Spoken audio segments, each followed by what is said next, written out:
In the frozen depths of the Ardennes, a confident German officer led his men into what should have been a simple operation. Lieutenant Erik Falk, trained in the finest academies of the Reich, was about to put his theories of battlefield supremacy to the test.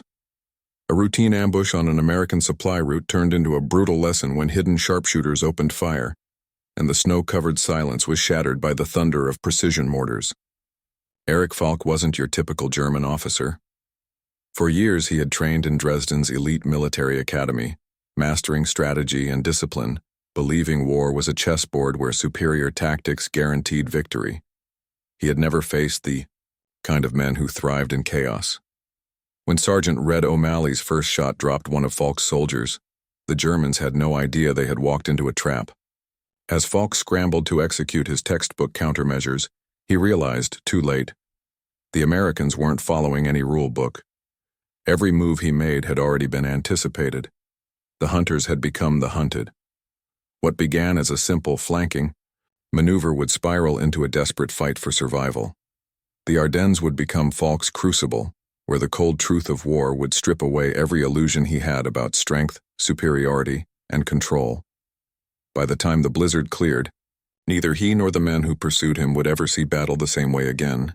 Before we jump back in, tell us where you're tuning in from, and if this story touches you, make sure you're subscribed, because tomorrow I've saved something extra special for you. The snow fell in thick, unforgiving sheets across the Ardennes forest.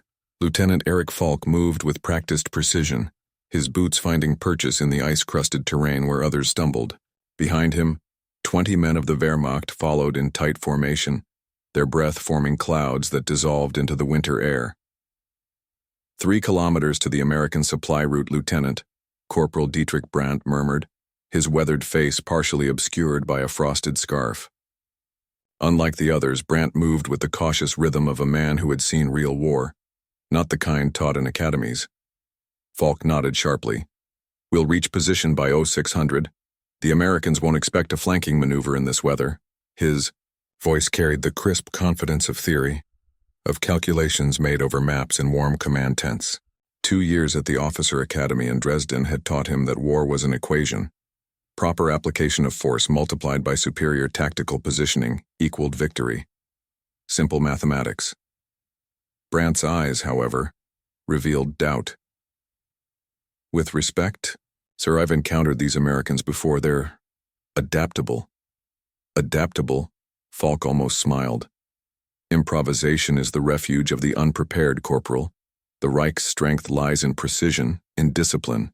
He adjusted his gloves, a practiced gesture that betrayed his inexperience more than his words. The reports indicate minimal resistance at this juncture. Just follow the battle plan. A young private behind them slipped on the ice, his rifle clattering against his equipment. Falk turned sharply, his gaze cutting through the snowfall. Silence, Private. Such carelessness costs lives. His reprimand was textbook, exactly as his instructors would have delivered it. In his mind, he could almost hear the approving nods of his academy commanders. This is how an officer maintains discipline. This is how wars are won. Brandt helped the private up with a discreet nod of reassurance. The corporal had fought from Warsaw to Stalingrad and back to these frozen forests. He knew the difference between theory and blood. Lieutenant, Brandt began again, his voice lower. The terrain reports might be outdated. The Americans have been moving differently these past weeks. Less predictable. Falk dismissed this with a sharp gesture. The Wehrmacht High Command's intelligence is not to be questioned, Corporal. Our orders are clear. Cut off their supply line. Force their retreat into our main offensive. The Führer himself has approved this strategy. The men behind them exchanged glances, some nervous, others resigned. They had learned to read the forest, to sense when something felt wrong, and something felt very wrong. Falk consulted his map once more, the confidence of his training momentarily quieting the whispers of doubt. This is what separates officers from enlisted men, he thought. The ability to follow a plan despite fear, to see beyond the moment to the grand strategy. Check weapons, he ordered. We move in 3 minutes. As the men prepared, Falk looked out through the trees. Through the curtain of snow, he could make out a clearing about a kilometer ahead. According to his maps, it was a critical junction, where American supply trucks had been spotted. Textbook ambush terrain. What he couldn't see, what no academy training had prepared him to detect, was the figure nestled in the upper branches of a frost-covered pine tree 300 meters to their northwest. There, Sergeant Red O'Malley, his finger already resting lightly on his rifle's trigger, watched the approaching German unit through his scope. The snow obscured his red hair, and years of combat had taught him how to remain perfectly still, how to slow his breathing until he almost disappeared into the landscape itself. O'Malley's radio crackled softly. "Position?" came the quiet drawl of Captain Jack Reynolds. 20+ Krauts heading your way, Cap," O'Malley whispered. "Got one officer. Looks greener than Tommy's face after mess hall chili." "On the other end," Reynolds grunted. He'd seen too many young officers, both German and American, marching confidently to their deaths. After North Africa and Italy, he no longer took pleasure in it. But war wasn't about pleasure, it was about getting his men home alive. "Take the shot when ready," Reynolds ordered. "We'll handle the rest." O'Malley's finger tightened almost imperceptibly. "Roger that." Back in the forest, Falk raised his hand to signal the advance. This was it. His first real command, his opportunity to demonstrate that the Reich's training produced superior officers. Every step of the plan lay clear in his mind. Secure the junction, set the ambush, eliminate the American supply capability. Simple, efficient. "Move out," he ordered. The crack of a rifle shot shattered the winter silence. Beside Falk, a young soldier crumpled, a neat hole puncturing his helmet. For a heartbeat, Falk froze, his mind racing to connect this reality with the countless combat simulations he'd mastered. "Sniper!" Brandt shouted, dragging Falk behind a fallen tree. "Take cover!" The men scattered, their neat formation dissolving into chaos. Falk's mind raced through his training manual, Chapter 7, Section 4. Response to enemy sniper fire. The procedures were clear. Identify the source, establish suppressing fire, flank and neutralize. Return fire at the northwest. "Sector!" he called out, his voice still carrying the confidence of someone who believed that textbook responses solved battlefield problems. His men obeyed, sending a volley of bullets into the trees. But O'Malley had already changed position, sliding with practiced ease to a new vantage point. He took aim again, and another German soldier fell. "See what I mean, Lieutenant?" Brandt's voice carried no accusation, only the weary acceptance of a man who had seen this scenario play out before. Americans don't fight by the book. Before. Falk could respond. The distinctive whistle of incoming mortar fire cut through the air. The first shell landed 30 meters from their position, showering them with ice and splintered wood. "Mortars!" someone screamed. The neat orderly unit was now a scattered collection of terrified men seeking shelter that didn't exist. In his command position, Captain Reynolds watched through binoculars as the Germans broke formation. He'd placed his mortar team precisely where they needed to be. Not where military doctrine would suggest, but where years of bloody experience had taught him would be most effective. "Keep it up," he ordered the mortar team. "O'Malley, push them east toward the ravine." Private Tommy Dawson, barely 19 and still believing in the clean war described in recruitment posters, looked at his captain with undisguised admiration. "How'd you know they'd come this way, sir?" Reynolds didn't take his eyes from the binoculars. "Because their officer is following a playbook, and playbooks get men killed." Back at the German position, Falk struggled to regain control of the situation. This wasn't how battles were supposed to unfold. The Americans should have been surprised, outmaneuvered. Instead, his men were pinned down, taking fire from multiple directions. "Lieutenant, we need to retreat," Brandt shouted over the explosions. "They knew we were coming." "Impossible," Falk insisted, though doubt had begun to crack his certainty. The plan was perfect. The intelligence... Another mortar shell landed closer, throwing Falk to the ground. For the first time he tasted real fear, not the theoretical understanding of danger discussed in classrooms, but the primal terror of a man who suddenly realizes he's trapped in a situation he doesn't understand. "Orders, sir?" one of the soldiers called out, his young face streaked with dirt and desperation. Falk's training screamed at him to press forward, to follow the plan, but the plan had never accounted for this, for the reality that the Americans weren't playing by the same rules he'd been taught. "Fall back," he finally ordered, the words feeling like defeat in his mouth. "Retreat to the ridge line and regroup." But as his scattered men attempted to withdraw, rifle fire erupted from their eastern flank, exactly where they'd been pushed by O'Malley's precision shooting and the carefully placed mortar fire. Several more of Falk's men fell, their cries cutting through the forest. "They're behind us," a panicked soldier shouted. The terrible realization dawned on Falk. They weren't retreating from an ambush. They had been herded into one. Captain Reynolds's voice crackled over a captured German radio that one of his men had tuned to the Wehrmacht frequency. "To the German unit in Sector 5. You are surrounded. Your tactical situation is untenable. Surrender now and receive proper treatment under the Geneva Convention." Falk stared at their radio operator in disbelief. How had the Americans predicted their movement so precisely? How had they countered a strategy that, according to every principle he'd been taught, should have been flawless? "Lieutenant?" Brandt's voice cut through his thoughts. "Your orders?" Falk looked around at what remained of his unit, scared young men whose lives now depended on a decision he wasn't prepared to make. His hand moved to his sidearm, a gesture of defiance against the failure closing in around him. "We continue the mission," he said rigidly, falling back on the only certainty he knew, that an officer of the Reich does not surrender. "We adapt the plan and—" The forest erupted with machine gun fire, cutting off his words and scattering what little formation remained of his unit. Men dropped to the ground or ran blindly through the trees.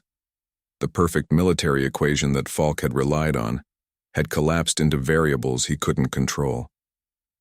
"Lieutenant!" Brandt grabbed him by the shoulder. "There is no mission anymore, there's only survival now." As American forces began to close in from three sides, Falk faced the first real lesson of his military career. War wasn't fought on paper. It wasn't clean strategies and predictable outcomes.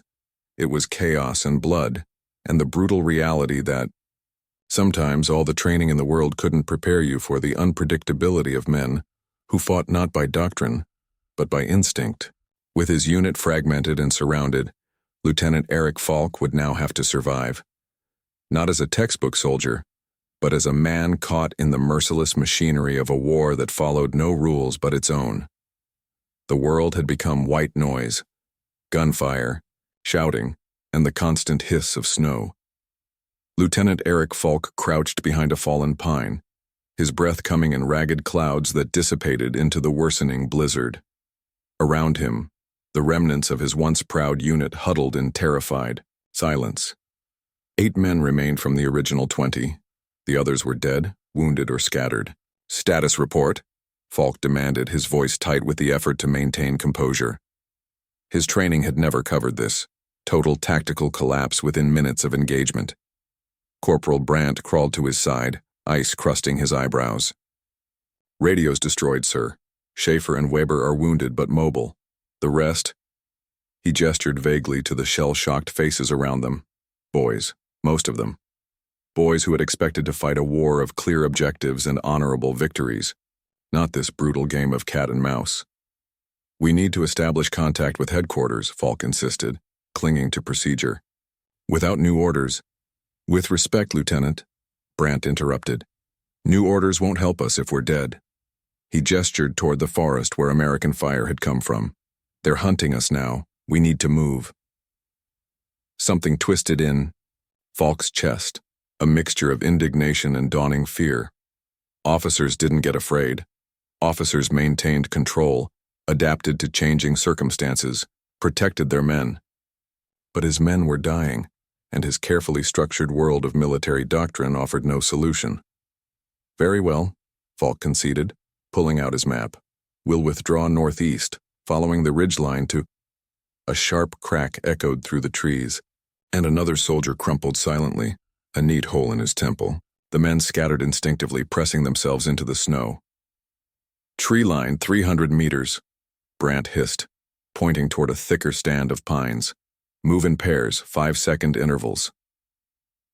Falk hesitated, torn between asserting his command and acknowledging that Brandt's instincts had already saved their lives once. The academy had never prepared him for this, for the moment when theory collapsed beneath the weight of experience. Do as he says, Falk ordered, setting aside his pride. Move. The men began to maneuver through the forest, darting from cover to cover. Falk followed Brandt, studying the corporal's movements, the way he kept his body low, how his eyes constantly swept the terrain, not just for enemies but for the subtle signs of disturbance that might indicate traps. In his observation post, Sergeant O'Malley tracked them through his scope, his finger steady on the trigger. He could have taken more of them, but Reynolds's orders were clear. Keep them moving east, toward the prepared ground. Like herding sheep, O'Malley muttered to himself, the familiar cold calculations settling over him. War suited him in ways that peace never had. Back in Chicago, his talent for precision and patience had been wasted in street brawls. Here, they made him valuable. He thumbed the dial on a captured German radio. "Tick-tock, little Wehrmacht," he whispered in accented German. "The forest is hungry today." The transmission crackled through a radio one of Falk's men carried.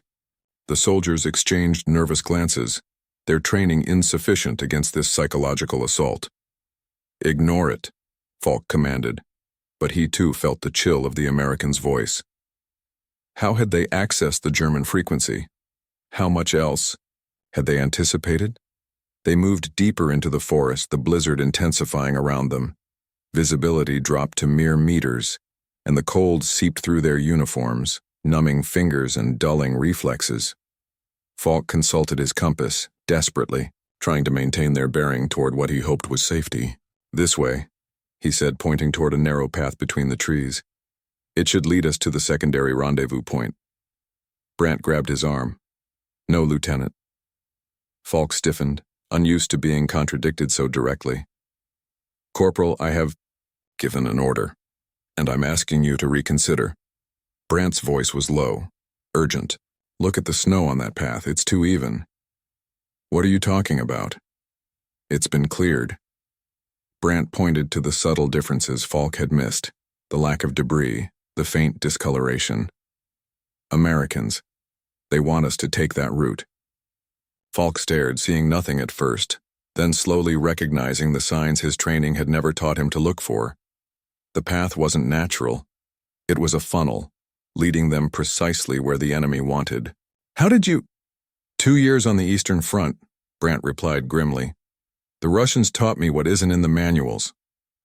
Before Falk could respond, O'Malley's voice crackled through the radio again. "Getting cold out there, boys. We've got hot coffee waiting. Just follow the nice path we cleared for you." A wave of nausea hit Falk. If Brandt hadn't stopped them. "This way," Brandt said, leading them on a more difficult route through thicker undergrowth. "It'll be slower, but safer." Falk followed, his mind racing to reconcile his training with this new reality. Every principle of tactical movement said to take the path of least resistance when retreating. But that was precisely what the Americans were counting on, that they would follow the rules of conventional warfare. They trudged through the snow for nearly an hour, the blizzard both their ally and enemy. It concealed their movement but drained their strength and orientation. Twice more they heard the distant crack of rifle fire. Other German soldiers, perhaps, who hadn't been as fortunate in their choices. "We need shelter," Falk finally admitted, watching his men struggle against exhaustion and cold. "We can't continue like this." Brandt nodded toward a rocky outcropping ahead. "There. Natural cover. Multiple exit points if we're discovered." As they approached the rocks, a private named Muller stepped forward eagerly. "I'll check it, sir." "Wait," Brandt began, but it was too late. Muller's boot caught on something half buried in the snow, a thin wire stretched between 2 trees. For a fractional second, nothing happened. Then a violent blast tore through the quiet, throwing Muller backward in a spray of red against the white snow. "Tripwire!" Brandt shouted, pulling Falk down as secondary explosions detonated in a cascade around them. The forest had come alive, with destruction, each explosion triggering another in a carefully orchestrated sequence. Trees crashed down, blocking the path they'd taken. Snow mixed with soil and blood, creating a churning hell of noise and confusion. When the explosions finally stopped, Falk raised his head to survey the damage. Muller was gone, obliterated by the initial blast. 2 more men lay wounded, their cries muffled by the resuming silence of the forest. They were now cut off from behind, forced to move forward into terrain that was almost certainly seeded with more traps. O'Malley's voice came again, almost jovial. 4 down, 4 to go. You're doing better than the last group, I'll give you that." Falk snatched the radio from his trembling radio man and hurled it against a tree, where it shattered into useless components. "Enough," he growled. "No more." Brandt gave him a grim nod of approval. "They're trying to break us, sir. Not just kill us. Break us." Falk struggled to his feet, brushing snow from his uniform in a futile attempt to maintain some semblance of military order. "Help the wounded. We continue east." "East?" Brandt questioned. "That's exactly where they want us to go." "Yes," Falk agreed. "But now they think we're going to avoid it. We do the unexpected." A flicker of surprise crossed Brandt's weathered face. Perhaps there was more to the lieutenant than textbook tactics after all. They moved slowly, burdened by the wounded. Every step became an exercise in paranoia, every innocent-looking patch of ground a potential death trap. Brandt took the lead, his eyes scanning constantly for the subtle signs of disturbance that indicated human interference with the natural forest. "Stop," he hissed suddenly, holding up a fist. Everyone froze. Brandt pointed to a depression in the snow ahead, almost imperceptible but regular in shape. "Foxhole," he whispered. "American, recently occupied." Falk crouched beside him, studying the indentation. "Could be an observation post. Or a sniper nest." Brandt picked up a branch and tossed it into the depression. Nothing happened. "They've moved on," Falk concluded, a momentary relief washing over him. "Or they want us to think they have." Brandt's eyes narrowed as he scanned the surrounding trees. "We go around. Wide berth." As they circled the position, Falk found himself studying Brandt more closely. The corporal moved like a ghost, each step placed with deliberate care. There was a fluid economy to his movements that no academy could teach, only the brutal education of survival. "You learned this on the Eastern Front?" Falk asked quietly as they navigated a particularly dense thicket. Brandt nodded. Russians would leave men behind when they retreated. Snipers, mostly. They'd stay in position for days. No food, no water, just waiting. We lost many good men to them. "They weren't in the tactical manuals," Falk stated, a realization rather than a question. "War is never what they tell you it will be, Lieutenant." Brandt's voice carried the weight of years Falk hadn't lived. "The Americans, they're different from the Russians, but the principle is the same. They adapt. That's what makes them dangerous." Before Falk could respond, a distant voice called out in German, "Hello? Is someone there? Help!" The remaining soldiers exchanged hopeful glances. Another German unit perhaps, or survivors from their own. "No," Brandt whispered harshly. "It's a trap." Falk hesitated. The voice sounded authentically German, desperate, young. "We can't abandon our own," one of the soldiers protested.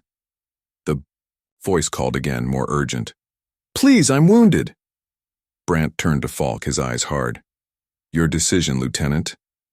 But no, this isn't the first time they've used this trick." Falk felt the weight of command pressing down on him, heavier than the snow on the pine branches above. Everything in his training told him to assist a fellow soldier. But everything he'd learned in the past few hours told him that the expected action would get them killed. "We continue on our path," he decided finally. If it is a wounded German, God forgive us. If it's an American trap. He didn't finish the sentence. As they moved away, the calls grew more frantic, then abruptly stopped. Minutes later, they heard a single gunshot echo through the forest. Bait, Brandt confirmed grimly. They would have shot us the moment we approached. The reality of this new kind of warfare continued to sink into Falk like the cold, insidious, numbing, transforming. This wasn't the honorable combat he'd been promised. This was survival at its most primal. They pushed on as the day waned, the blizzard finally beginning to slacken. Through breaks in the clouds, they caught glimpses of the setting sun. Night in these conditions would be a death sentence. The temperature would plummet, and their already limited visibility would vanish entirely. There's a small valley beyond that ridge, Falk said, consulting his map. If we can reach it before dark, we might find shelter. Brandt studied the terrain ahead, his expression troubled. It's too perfect, Lieutenant. A valley means limited escape routes. We have no choice, Falk insisted. The men won't survive the night without shelter. Reluctantly, Brandt nodded. They began the ascent toward the ridge, muscles burning with fatigue and cold. The remaining soldiers, now just 5 including Falk and Brandt, struggled forward, driven by the animal instinct to survive rather than any remaining sense of military duty. As they neared the crest, Falk felt a momentary surge of hope. They had made it this far.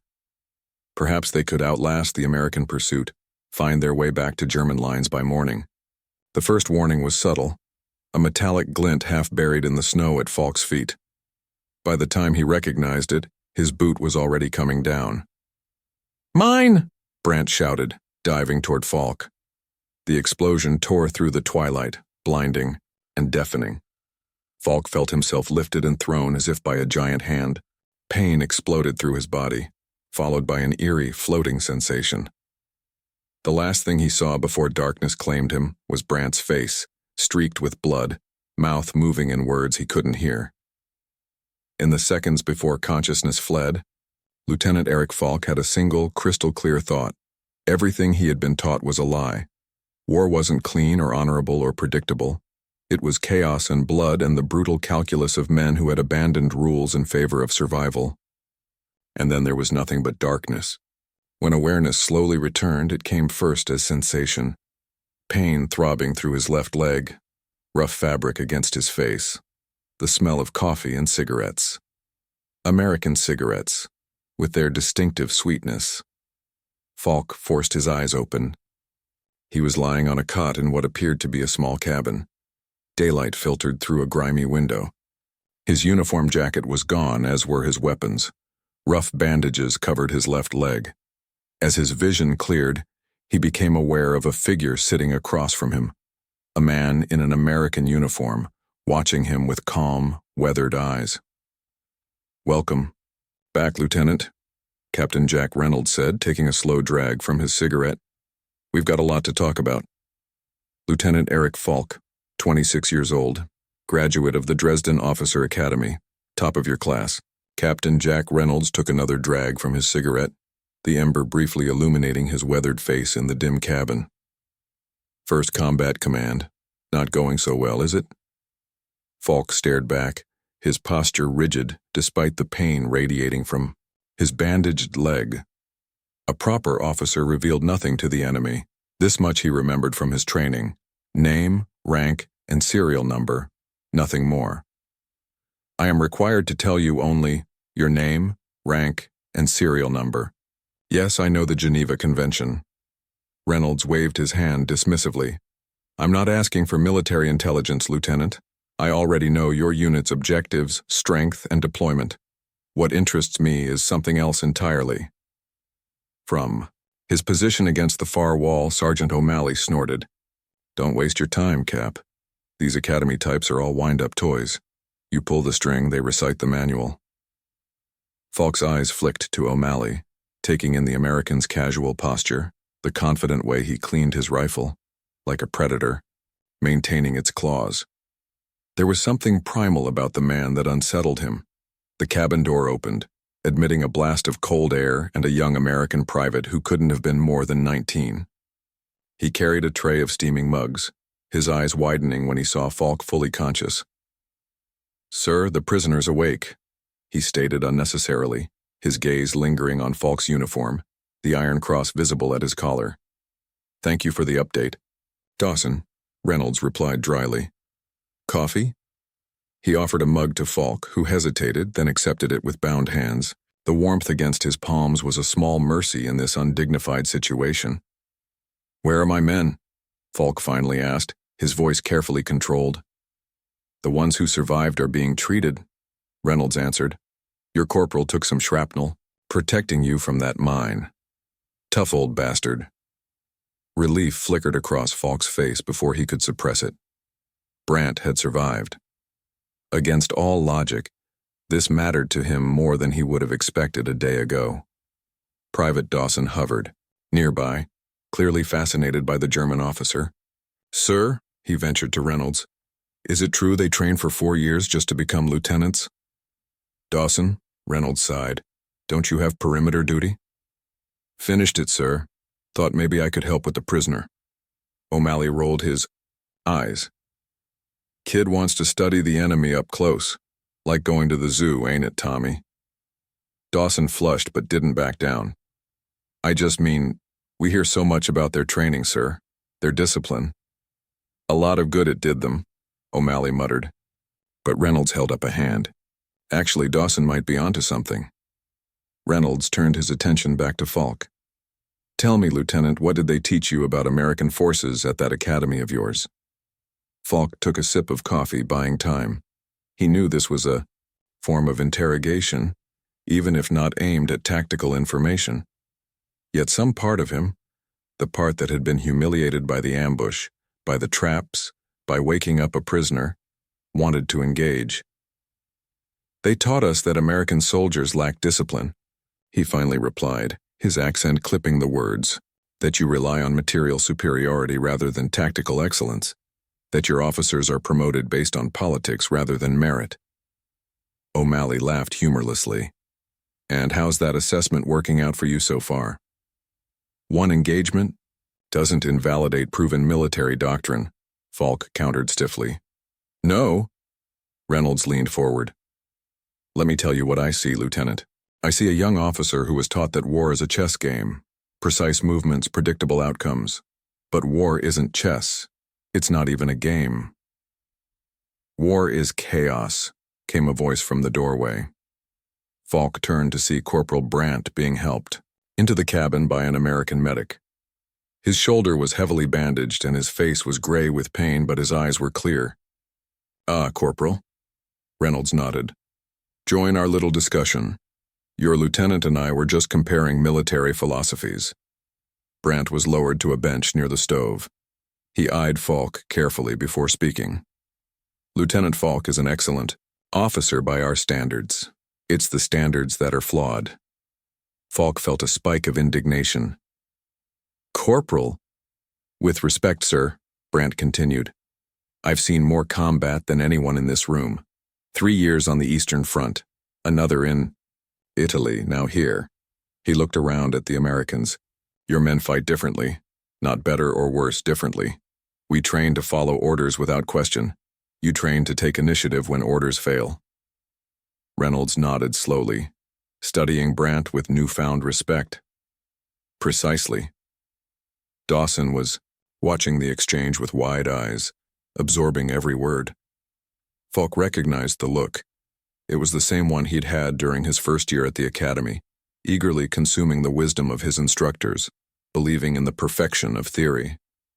"So what would you suggest, Corporal?" Falk asked, unable to keep a hint of sarcasm from his voice.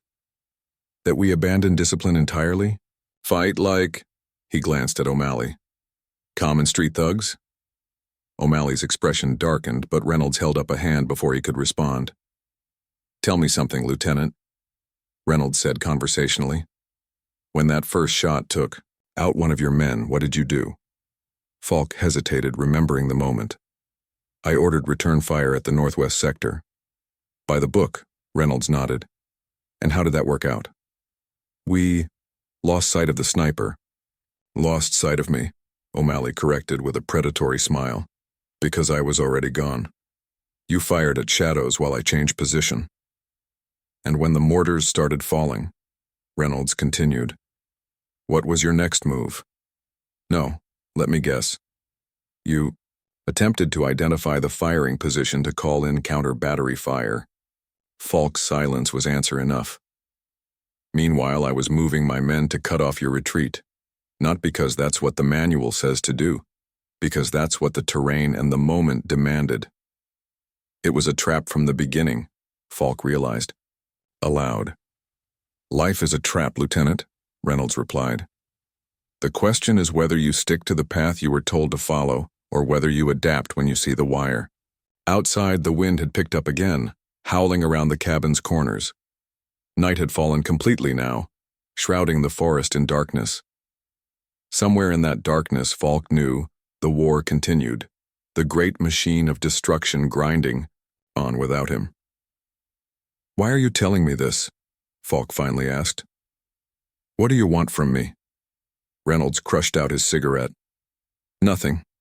You'll be processed as a POW when we return to our lines. I just thought you might appreciate understanding why you're sitting here instead of completing your mission. To humiliate me, then. To educate you, Brandt interjected softly. Listen to him, Lieutenant. There's no shame in learning from the enemy.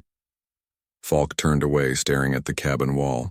His entire life had been built around a framework that now seemed to be collapsing. The academy, the discipline, the belief in German military superiority, all undermined by a single day of real combat. Dawson broke the tense silence. Sir, he said to Reynolds, the Germans use a different field manual than we do, right? But they still have to deal with the same terrain, same weather, same human problems. Reynolds nodded, a hint of approval in his eyes. That's right, Private. War doesn't care about your manual. War only cares about what works. Our manual works, Falk insisted, but his voice lacked conviction. Parts of it, sure, Reynolds conceded. The parts about maintaining unit cohesion, equipment care, communication protocols, but the parts about how the enemy will behave, how battles will unfold, pure fantasy, written by men who need to believe they can control chaos. O'Malley, who had been cleaning his rifle throughout the conversation, snapped the bolt back into place with a decisive click. Speaking of control, Cap, weather's getting worse. Scout report says German activity 2 clicks west. Might be a counterattack forming up. Reynolds nodded, suddenly all business. How many? Company strength, maybe more. Moving slow in the snow, but moving. Falk felt a surge of hope at this news. The Reich hadn't abandoned this sector after all. Perhaps the offensive was gaining ground. Pack it up, Reynolds ordered. We move in 10 minutes. Dawson helped the corporal. O'Malley, you're on point. What about them? O'Malley nodded toward the prisoners. They come with us. We're not leaving valuable intelligence assets behind. As the Americans began to gather their equipment, Falk exchanged a glance with Brandt. The corporal's expression was unreadable, but his slight nod communicated volumes. Be ready. Dawson approached Falk with obvious caution. I need to help you up, sir, Lieutenant. He corrected himself, clearly unsure of the proper way to address an enemy officer. I can manage, Falk replied coldly, struggling to his feet despite the pain in his leg. The mine did a number on you, Dawson said, supporting him anyway. Medic says you're lucky to still have the leg. Falk said nothing, but he allowed the young American to help him toward the door. His mind was racing, assessing possibilities. With German forces nearby and the Americans on the move, an opportunity might present itself. The ropes binding his wrists were tight, but not impossibly so. If he could create a distraction... I've never talked to a German officer before, Dawson continued as they stepped outside into the swirling snow. You're not what I expected. What did you expect, Private? Falk asked, genuinely curious despite himself. I don't know. The way they describe you guys back home, like you're not even human. Falk thought of the propaganda posters he'd seen depicting Americans. savage, barbaric caricatures. We are told similar things about you. Dawson smiled, slightly. Funny how that works. They joined the others outside. The American squad, Falk counted 8 men besides Reynolds, O'Malley, and Dawson, had formed up efficiently, weapons ready, equipment distributed. Despite their casual demeanors, they moved with the coordinated precision of men who trusted each other implicitly. "Stay close," Reynolds ordered the prisoners. "Try to run, and O'Malley will shoot you. He enjoys that part of his job a little. Too much." O'Malley didn't deny it, merely checking the action on his rifle with practiced ease. They set off through the snow, the Americans forming a loose protective formation around their prisoners. Falk limped alongside Brandt, who was moving, stiffly but steadily. "These Americans," Brandt murmured in German, "they are strange. They treat us almost as equals." "They're still the enemy," Falk responded in the same language. "Of course, but not all enemies are the same." Brandt glanced at Reynolds, who was consulting a map by flashlight. "That captain, he has seen much war, like our Colonel Steiner." Falk had served briefly under Colonel Steiner, a veteran of the Polish campaign who treated his officers with gruff respect rather than rigid hierarchy. The comparison was not entirely unwelcome. "The difference," Falk replied, "is that we still follow orders. These Americans seem to make up their own rules as they go.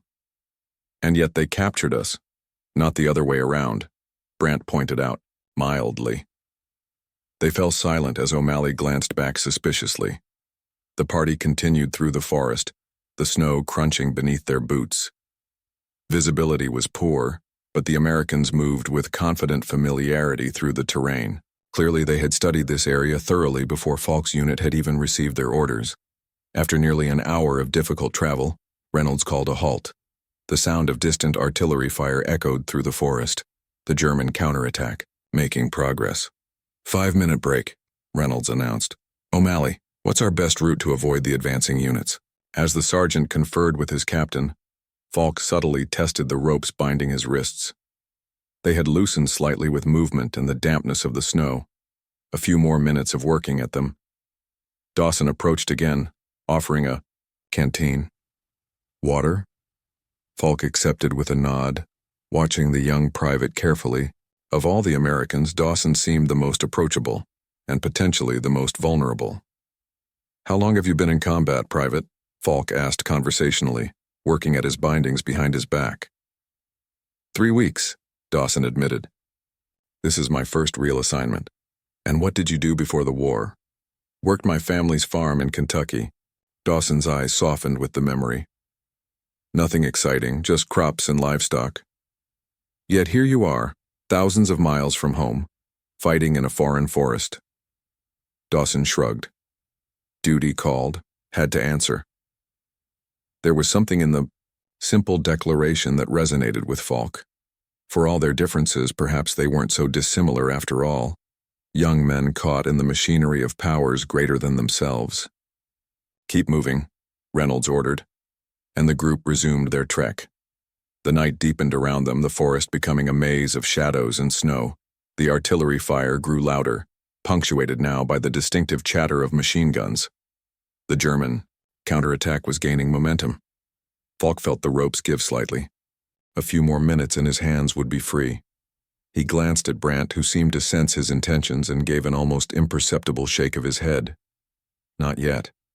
Suddenly, O'Malley raised his fist, and the column froze. In the distance, voices could be heard. German voices, a patrol moving parallel to their position. Reynolds signaled silently, and the Americans melted into the forest with practiced ease, pulling their prisoners with them. Falk found himself pressed against a tree, Dawson's hand firmly on his shoulder. "Don't even think about it," the young private whispered, his earlier friendliness replaced by steel. The German patrol passed within 50 meters of their position, close, enough that Falk could have called out. But something held him back. Perhaps it was the knowledge that doing so would likely get him killed. Perhaps it was something else, something he wasn't ready to acknowledge even to himself. When the patrol had passed, Reynolds signaled to continue. But as they resumed their march, a new sound cut through the night, the distinctive whine of incoming artillery shells. "Down!" Reynolds shouted, just as the forest erupted around them. The shells fell in a cascading line, walking toward their position with terrifying accuracy. Trees splintered, earth erupted, and the air filled with deadly shrapnel. Falk found himself thrown to the ground, Dawson's body partially covering his own in an instinctive act of protection. The world became noise and chaos, exactly the conditions he had been trained to fear but which the Americans seemed to thrive in. In the confusion, Falk's hands finally slipped free of their bindings. His opportunity had come.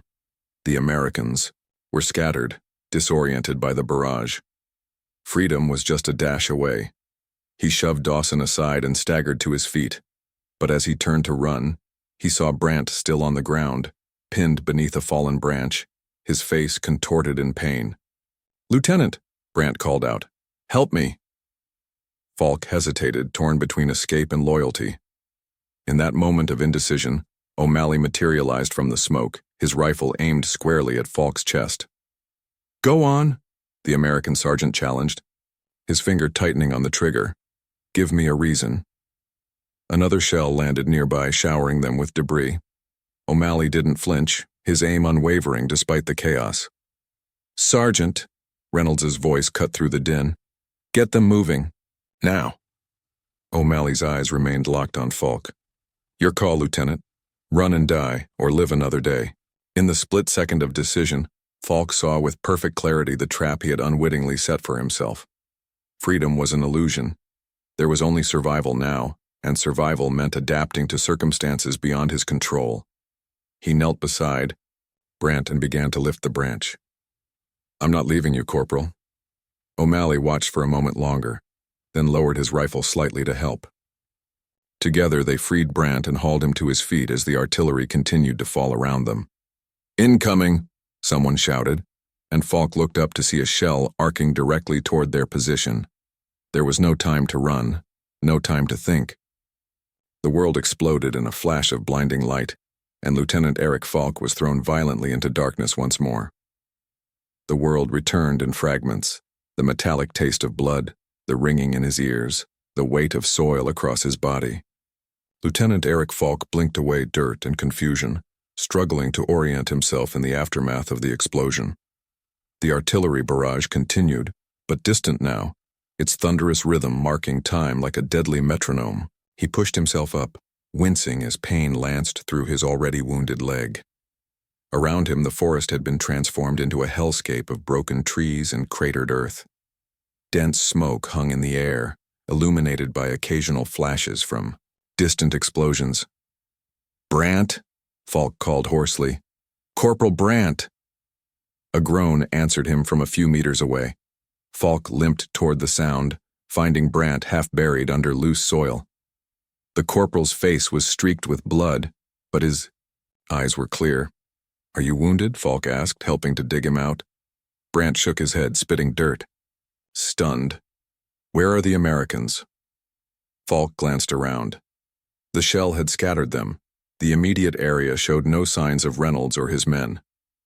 "Gone," Falk replied, a sudden realization of freedom washing over him. "This is our chance." They began to move through the devastated forest, supporting each other over the broken ground. Each step was an exercise in pain for Falk, his injured leg threatening to collapse beneath him, yet the promise of rejoining German forces drove him forward. "Listen," Brandt said suddenly, raising a hand. Through the din of distant shell fire came a closer sound, a pained groan. Falk hesitated, then limped toward the source. In a shallow crater lay Captain Reynolds, his side dark with blood. The American officer was conscious but clearly in shock, his normally composed face twisted with pain. "Well," Reynolds managed through gritted teeth, "guess I won't have to worry about prisoner transfer after all." Falk stared down at his former captor, a storm of conflicting emotions churning within him. Military doctrine was clear. The enemy was to be captured if possible, killed if necessary. But another voice spoke inside Falk, one that had been growing louder since the ambush.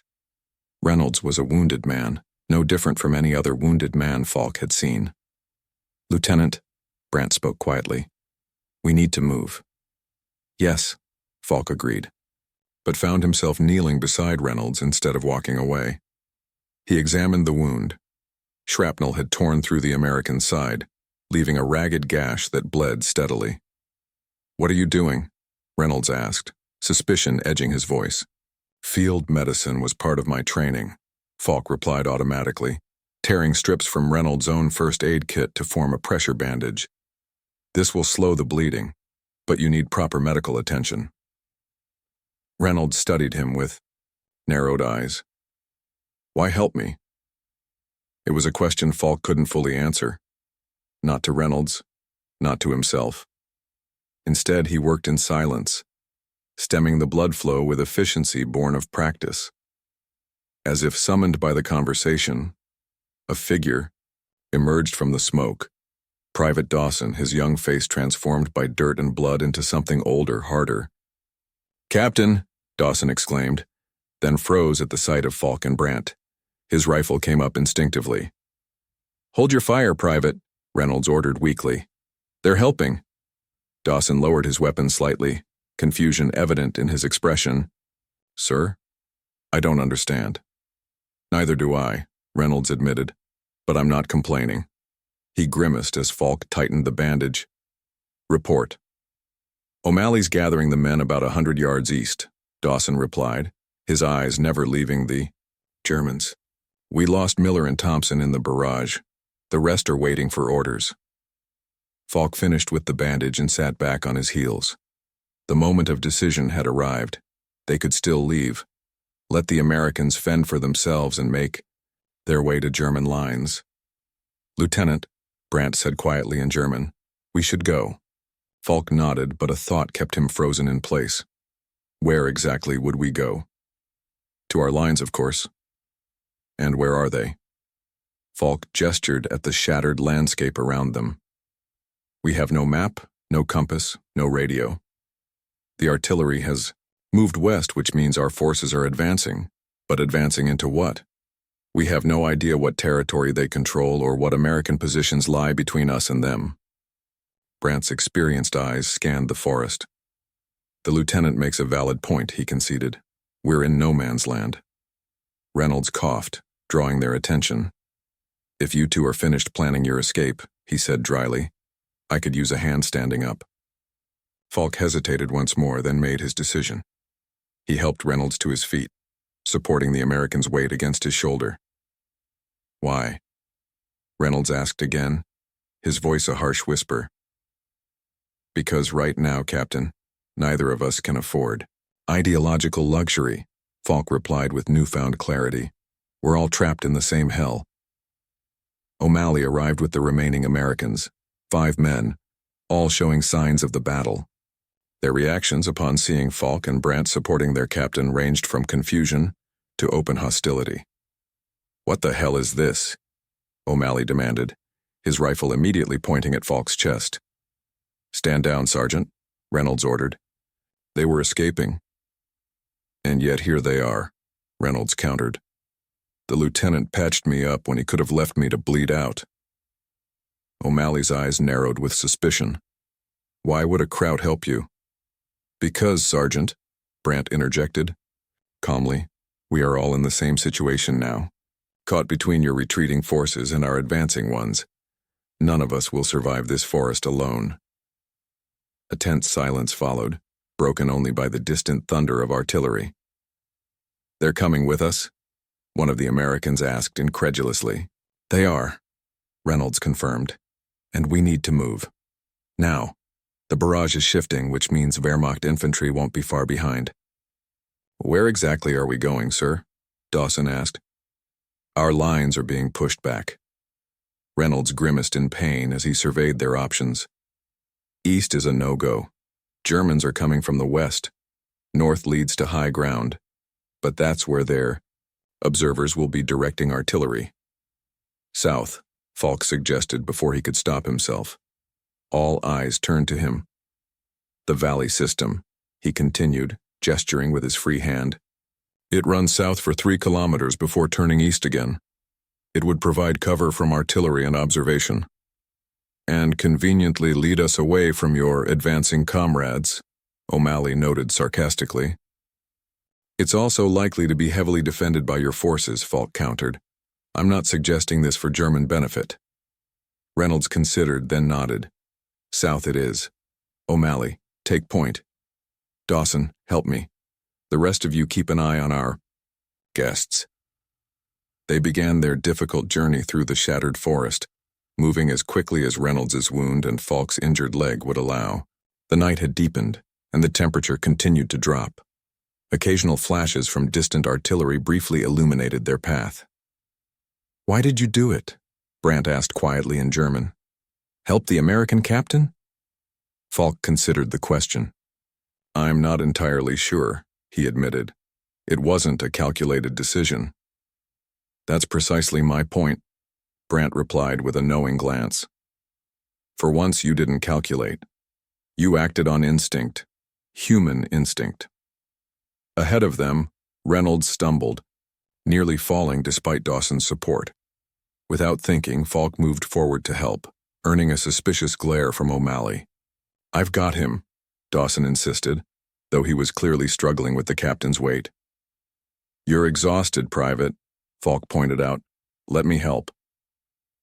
After a moment's hesitation, Dawson nodded, and together they supported Reynolds between them. Dresden Officer Academy, Reynolds said suddenly. They teach you field medicine but not how to anticipate an ambush. They teach us many things, Falk replied stiffly. Not all of them, it seems, applicable to reality. Reality, Reynolds repeated with a weak laugh.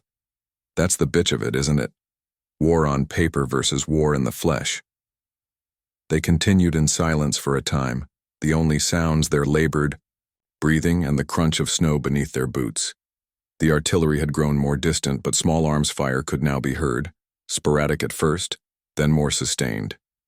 The front line was fluid, moving around them like an invisible tide. O'Malley, Reynolds called softly. Sit, Rep. The sergeant materialized from the darkness ahead. Valley's about half a click south. Seeing signs of recent movement? Both sides, I think. Could be a hot zone. Options? Limited, O'Malley admitted grudgingly. Can't go back north with the Germans pushing down. East and west are active combat zones. South is our best shot, but I don't like it. None of us like it, Sergeant, Falk interjected. But the valley offers cover. Out here we're exposed to both artillery and small arms. O'Malley's eyes flashed with irritation. Didn't ask for your tactical assessment, Lieutenant. No, but... He's right, Reynolds said, wincing as they adjusted his position. South it is. They pressed on, the terrain growing steeper as they approached the valley's edge. The descent would be treacherous in the dark, especially with wounded men. Suddenly, from somewhere to their west came the distinctive sound of German voices, a patrol moving parallel to their position. Down, O'Malley hissed, and the group flattened themselves against the snow-covered ground. Falk felt the familiar pull. His countrymen were near, possibly within shouting distance. One call would bring them running. He could be back among Germans within minutes. Brandt, sensing his thoughts, placed a restraining hand on his arm. Think carefully, Lieutenant, he whispered. What happens to the Americans if you call out? They'd be captured, Falk replied. Treated according to the Geneva Convention. Brandt's expression was skeptical. Perhaps. Or perhaps they'd be shot where they stand. This deep behind the lines with an offensive in progress, the patrol might not want the burden of prisoners. Falk knew Brandt was right. The chaos of battle often erased the neat distinctions of military law. The Americans had spared them. There was no guarantee a German patrol would show the same restraint. The voices grew closer. Falk could make out individual words now, soldiers complaining about the cold, speculating about American positions, exchanging crude jokes to mask their fear. Ordinary men, just like the Americans lying beside him. Reynolds watched him intently, clearly understanding the choice Falk faced. There was no accusation in the American's gaze, only a calm acceptance of whatever might come. "If you're going to do it," Reynolds said softly, "now's your chance." Falk remained silent, the conflict within him reaching its peak. Everything he had been taught told him to rejoin his countrymen. But something else, something newer and less defined, kept him frozen in place. The patrol passed without incident, their voices fading into the night. Only when they were well beyond earshot did the group rise cautiously to their feet. "You didn't call out," O'Malley observed, studying Falk with narrowed eyes. "No," Falk agreed simply. "I didn't. Why not?"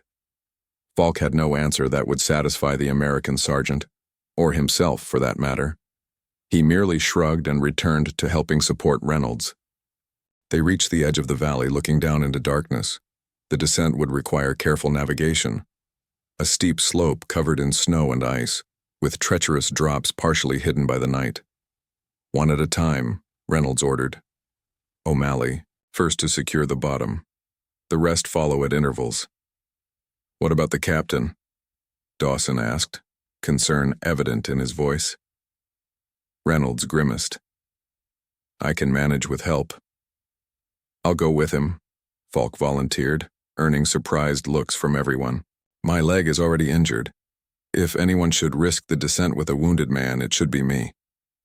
O'Malley looked like he wanted to object, but Reynolds nodded. "Do it." As the others began to descend one by one, Falk and Reynolds watched from the ridge. The night had cleared slightly, offering brief glimpses of stars between the clouds. In the distance, the flashes of artillery created a macabre light show against the horizon. "Why didn't you call out to that patrol?" Reynolds asked quietly. Falk considered the question for a long moment. "Would you have in my position?" "Probably," Reynolds admitted.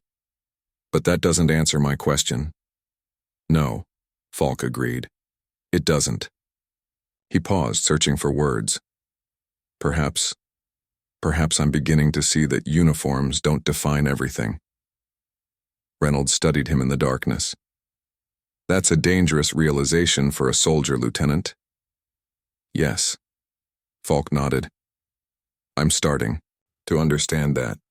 When it was their turn to descend, they moved carefully, supporting each other over the treacherous terrain. Reynolds's wound made him weak, and Falk's injured leg threatened to give way with each step. Yet somehow, they found a rhythm, compensating for each other's weaknesses. Halfway down, disaster struck. A patch of ice hidden beneath the snow gave way beneath them, sending both men sliding uncontrollably down the steep incline. They tumbled together, a tangle of limbs and uniforms, until they slammed hard against a fallen tree trunk. Pain exploded through Falk's body, but worse was the warm wetness spreading across his side where Reynolds' wound had reopened, soaking them both in blood. "Captain," Falk called, disentangling himself to check on the American.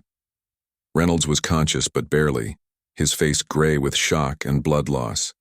The impact had torn open his bandages, and fresh blood pumped from the wound with alarming speed. From below, O'Malley was already scrambling up toward them, his face tight with concern. "Cap, hold on." Falk knew there wasn't time to wait. He tore strips from his own uniform, packing them against the wound with desperate pressure. "Stay with me, Captain," he urged, reverting to the terse commands of his medical training. "Focus on my voice." Reynolds' eyes found his, confusion mixed with pain. "Why, do you care, Lieutenant?" he managed. It was a question Falk couldn't answer, not fully, not yet. But as he worked to stem the bleeding of a man who, by all definitions, was his enemy, he felt something fundamental shifting within himself. "Because right now," Falk replied finally, "we're just two men trapped in the same war."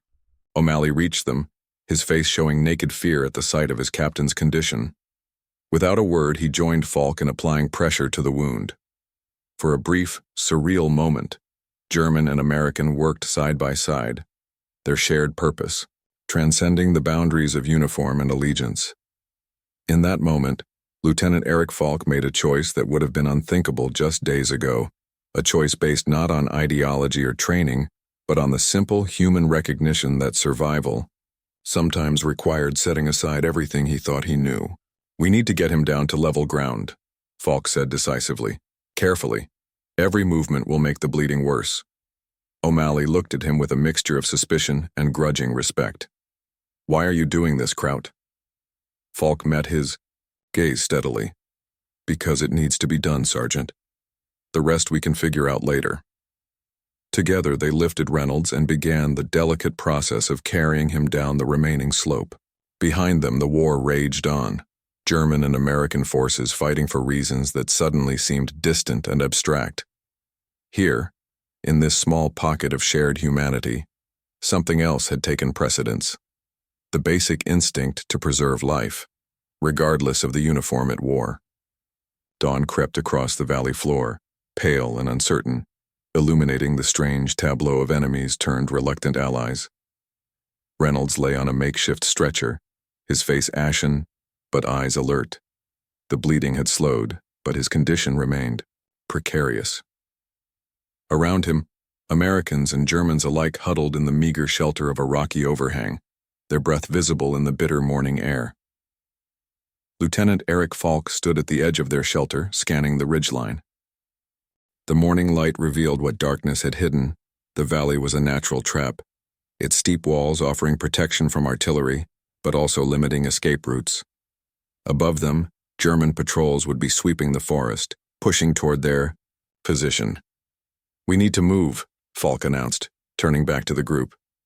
Sergeant O'Malley looked up from where he was checking his weapon. "And go where exactly?"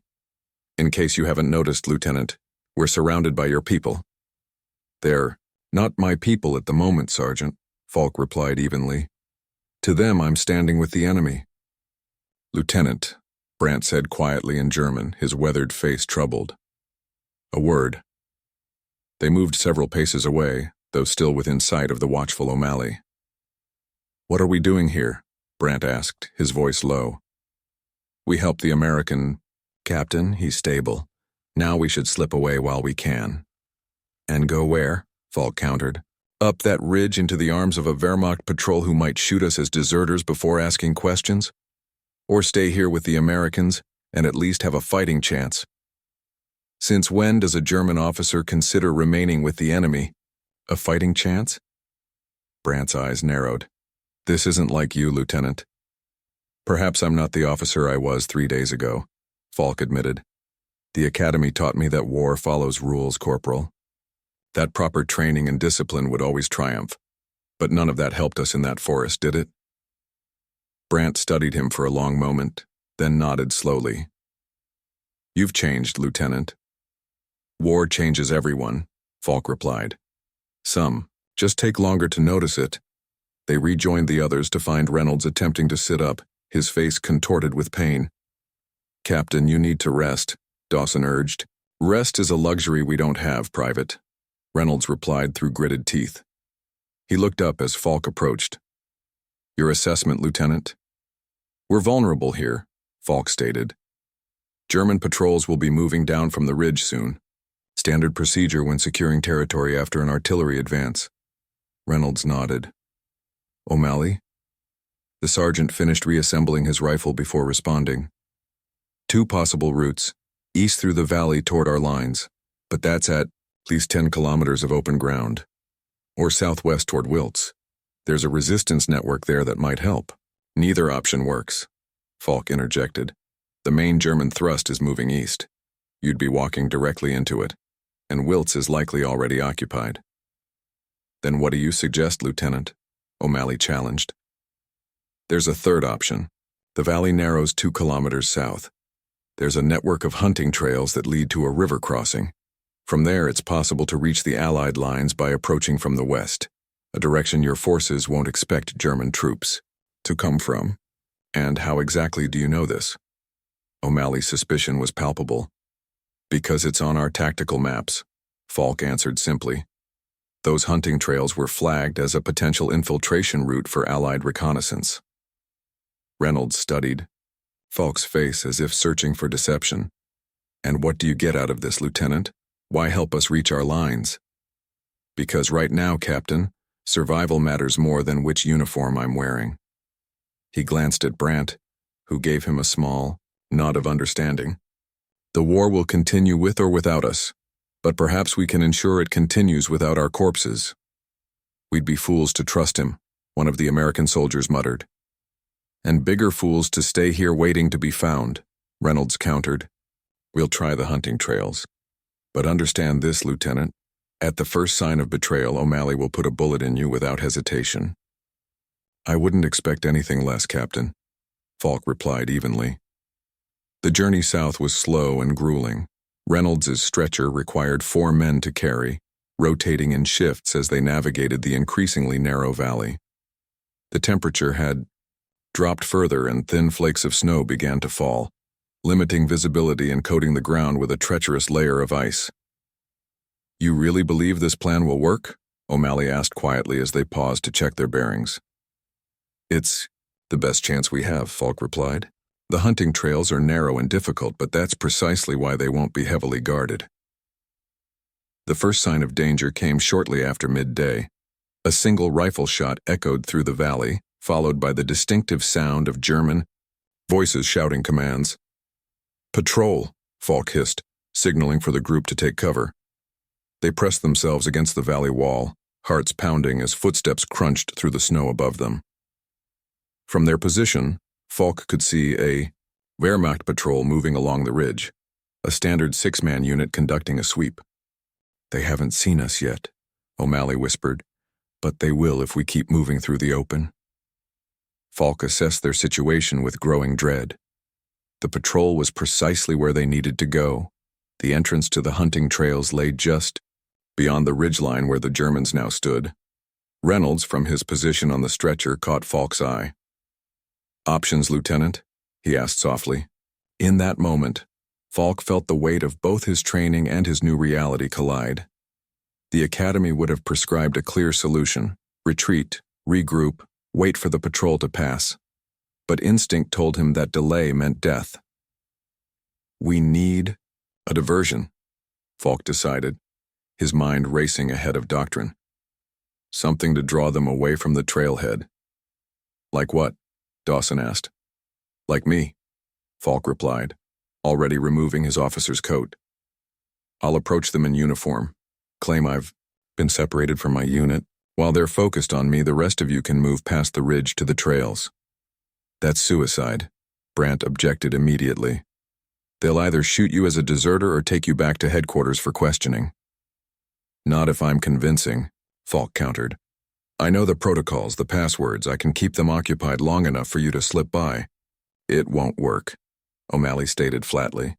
"Not with just you as a diversion, but with 2 of us." He glanced at Reynolds. "Cap, I need your sidearm." Reynolds' eyes widened in understanding. "You're going to pose as his prisoner?" "A Wehrmacht lieutenant returning with a captured American sergeant would be much more believable than one just wandering the forest alone," O'Malley explained. "They'll be so busy congratulating him that they won't notice the rest of you slipping by." Falk studied O'Malley with new appreciation. The man who had hunted him so effectively through the forest was now proposing to place his life in Falk's hands, a level of trust he hadn't expected. "It could work," Falk agreed slowly. "But the risk is worth taking," O'Malley finished, for him. "Unless you've got a better idea?" The preparations were swift. O'Malley removed any identifying insignia, leaving him as an anonymous American soldier. Reynolds handed over his sidearm to Falk with an unspoken understanding, trust, given but with clear limits. "Get the captain to the river crossing," Falk instructed Brandt. "If we're not there by nightfall, continue without us." Brandt clasped his arm. "Be careful, Lieutenant. Remember, not all Germans follow the rules of war these days." With a final nod to the others, Falk led O'Malley up toward the ridge. He moved with deliberate confidence, forcing himself to adopt the posture of the officer he had been just days ago. Beside him, O'Malley shuffled with convincing reluctance, head bowed in apparent defeat. As they approached the ridge, Falk called out in crisp German, "Patrol, Lieutenant Falk, 3rd Battalion with prisoner." 6 rifles swung in their direction, followed by shouts of warning. "Identify yourself," came the sharp command from the patrol leader. "Lieutenant Erik Falk, 3rd Battalion, 12th Regiment," Falk replied with practiced authority. "I was separated from my unit during the artillery advance. Captured this American trying to reach their lines." The sergeant approached cautiously. "Password?" "Eisenhammer," Falk supplied without hesitation. The tension eased slightly, though the Germans remained watchful, their eyes fixed on O'Malley with hostility. "You're a long way from the 12th's position, Lieutenant," the sergeant observed. "They're pushing east toward Bastogne." "I know," Falk replied smoothly. "My patrol was ambushed. This one was part of the American unit that hit us. I've been tracking him since yesterday." From the corner of his eye, Falk could see the rest of their group beginning to move, using the distraction to edge closer to the trailhead beyond the ridge. "He's got information about American positions," Falk continued, giving O'Malley a rough shove forward. "Command will want to question him immediately." The sergeant nodded, clearly impressed by the capture. "We can escort you back to the forward. Headquarters, it's about 2 kilometers northwest." "Excellent," Falk agreed while internally racing to find a way to avoid being taken to headquarters. "Before we go, this American mentioned others hiding in the valley. Perhaps your patrol could sweep the area while we start toward headquarters." The sergeant hesitated, torn between duty and the opportunity for more captures. "Standard procedure is to maintain unit integrity, Lieutenant." "Of course," Falk nodded understandingly. "I merely thought that with the offensive pushing forward so rapidly, every American captured now is one less to face later. But you're right, procedures must be followed." The sergeant straightened, making a swift decision. "We'll do a quick sweep of the immediate area, then escort you to headquarters," he announced. "Schmidt, Müller, remain with the lieutenant and his prisoner, the rest of you with me." 4 of the Germans moved off, heading down into the valley in a direction that would take them away from where Falk's group was now slipping past the Au ridge. "So, Lieutenant," one of the guards began conversationally, "how did you manage to capture this one alone?" "Luck and training," Falk replied smoothly, moving casually to position himself between the Germans and the direction their companions had fled. He was separated from his unit during their retreat, made the mistake of trying to ambush me. O'Malley played his role perfectly, glaring at Falk with convincing hatred while subtly working at his bindings. A sudden burst of distant gunfire cut through the conversation. All 4 men turned toward the sound, firearms somewhere in the forest to their west. "That's not the patrol," the older guard said tensely. They went east. The moment of distraction was all they needed. O'Malley's hand slipped free, and in one fluid motion, he drove his fist into the nearest guard's throat. Simultaneously, Falk drew Reynolds's sidearm and struck the second guard with its butt, dropping the man unconscious to the snow. "We need to move," Falk urged, already turning toward the trailhead. "That gunfire will bring the patrol back." O'Malley quickly collected both Germans' rifles, handing one to Falk. "This way," he directed, pointing toward a narrow gap in the rocks that marked the start of the hunting trails. Telling and preparing this story took us a lot of time, so if you are enjoying it, subscribe to our channel. It means a lot to us. Now back to the story. They ran, abandoning caution for speed, knowing that discovery now meant certain death. Behind them, shouts echoed as the patrol discovered their missing prisoner and unconscious comrades. "Think they'll follow us?" O'Malley asked as they pushed through the thick brush. "Eventually," Falk replied grimly, "but they'll be cautious. 2 missing rifles means 2 armed enemies." After nearly an hour of punishing pace, they paused in a small clearing to catch their breath. "You know," O'Malley said between deep breaths, 3 days ago I was trying to kill you." "And doing a reasonably good job of it," Falk acknowledged, dryly. A ghost of a smile crossed O'Malley's face. "And now we're running from the same people. War makes for strange bedfellows, Lieutenant." By late afternoon, they had covered significant ground, The distant thunder of artillery had faded, replaced by an eerie winter silence broken only by their labored breathing and the crunch of snow beneath their boots. "Should be close now," O'Malley muttered, pausing to check their direction against the sun's position. The river crossing can't be more than a kilometer ahead. A sudden sound from the trail behind them, the crack of a branch, froze them both in place. Someone was following. Without a word, they slipped off the trail and into the dense undergrowth, rifles ready. Minutes passed in tense silence until a figure appeared on the path, not a German patrol but Private Dawson supporting a limping Corporal Brandt. "Dawson?" O'Malley called softly, stepping back onto the trail. "Where's the captain?" "Ahead with the others," Dawson replied, relief evident in his young face. "We got separated when we heard the shooting. Brandt came back to find you." Falk moved to support his corporal, noticing the fresh blood staining Brandt's pant leg. "You're wounded." "Bullet grazed me when the patrol opened fire," Brandt explained grimly. "They found the others briefly, but everyone scattered. Reynolds ordered us to continue to the rendezvous point." As darkness fell, they finally glimpsed their destination, a narrow section of river where fallen trees created a natural bridge. On the far bank, the indistinct shapes of men waited. One raised a hand in signal.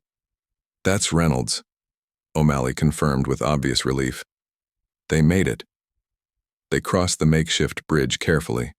On the other side, Reynolds lay propped against a tree, his face gray with pain but eyes alert. The remaining Americans had created a rudimentary shelter from evergreen branches, providing some protection from the biting wind. "Thought you two might have gone back to join the Wehrmacht," Reynolds remarked as they approached, his voice weak but spirit undiminished. "And miss all this?" O'Malley gestured at their miserable surroundings. "Wouldn't dream of it, Cap." A quick assessment of their situation revealed the harsh reality. Reynolds's condition was deteriorating. Supplies were critically low, and the temperature continued to drop. Without shelter more substantial than evergreen branches, the night would test their endurance to its limits.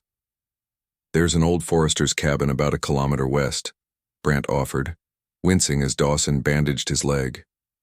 "I noticed it on a reconnaissance map before our mission. It might still be standing." With night closing in and the temperature plummeting, they moved westward.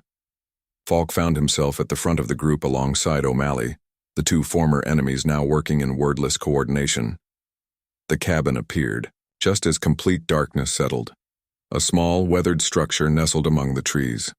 No smoke rose from its chimney. No light showed through its single window. O'Malley approached first, rifle ready, while Falk circled to check for signs of recent occupation. Finding none, they signaled the others forward. The interior was Spartan but offered blessed shelter from the wind. A small hearth dominated one wall, and rough-hewn furniture, a table, chairs, a single bed frame, stood covered in dust. "We can risk a small fire," Reynolds decided after examining the hearth. "The chimney's well concealed by the trees and we'll die of exposure otherwise." While Dawson gathered kindling, Falk helped settle Reynolds on the bed frame. The American captain's wound had begun bleeding again and fever brightened his eyes. "Thank you," Reynolds said quietly so only Falk could hear. "For coming back. For helping my men." Falk nodded awkwardly, uncomfortable with gratitude from a man who, by all military logic, should still be his enemy. "It was the right decision." "Yes," Reynolds agreed, studying him with surprising intensity despite his weakened state. "But not the one they taught you to make at that academy, was it?" Before Falk could answer, the door burst open, and O'Malley rushed in, his face tight with urgency. "German patrol," he reported tersely. "A large one, moving this way." Reynolds struggled to sit up. "Did they see you?" "No," O'Malley shook his head. "But they're conducting a systematic sweep. It's only a matter of time before they check this cabin." Brandt moved to the window, peering cautiously through the dirty glass. "They're methodical," he observed. "Standard search pattern. They know someone is out here." Falk joined him, recognizing the tactical formation immediately. "They're not just searching," he realized with growing dread. They're hunting. Outside, German voices carried through the darkness as the patrol spread out, their powerful flashlights cutting through the trees in systematic sweeps that grew steadily closer to their hideout. Silence fell inside the forester's cabin as the German patrol's voices grew louder outside. Falk moved swiftly from the window, his mind calculating options. "How many?" Reynolds asked from his position on the bed. "At least 12 men," Falk replied. "Well armed. They're conducting a standard search grid. They'll reach the cabin within minutes." The Americans exchanged tense glances. They were outnumbered, low on ammunition and burdened with wounded. O'Malley's hand tightened on his rifle, his eyes cold with determination. "We can't run," Brandt observed, gesturing toward Reynolds and his own injured leg. "And we can't fight, not against those numbers." Snow fell heavily outside, blanketing the forest in white silence broken only by the approaching German voices. The tiny cabin, their momentary sanctuary, had become a trap. "Could we hide?" Dawson suggested, the young private's voice betraying his inexperience. O'Malley shook his head. "They'll be thorough. Standard procedure." "There might be another way," Falk said slowly. "Brandt and I could meet them outside. In uniform, we could claim we've been using the cabin as a forward observation post, and we just hide under the floorboards?" O'Malley's skepticism was biting. "They'll search every inch." "Not if they believe us," Falk insisted.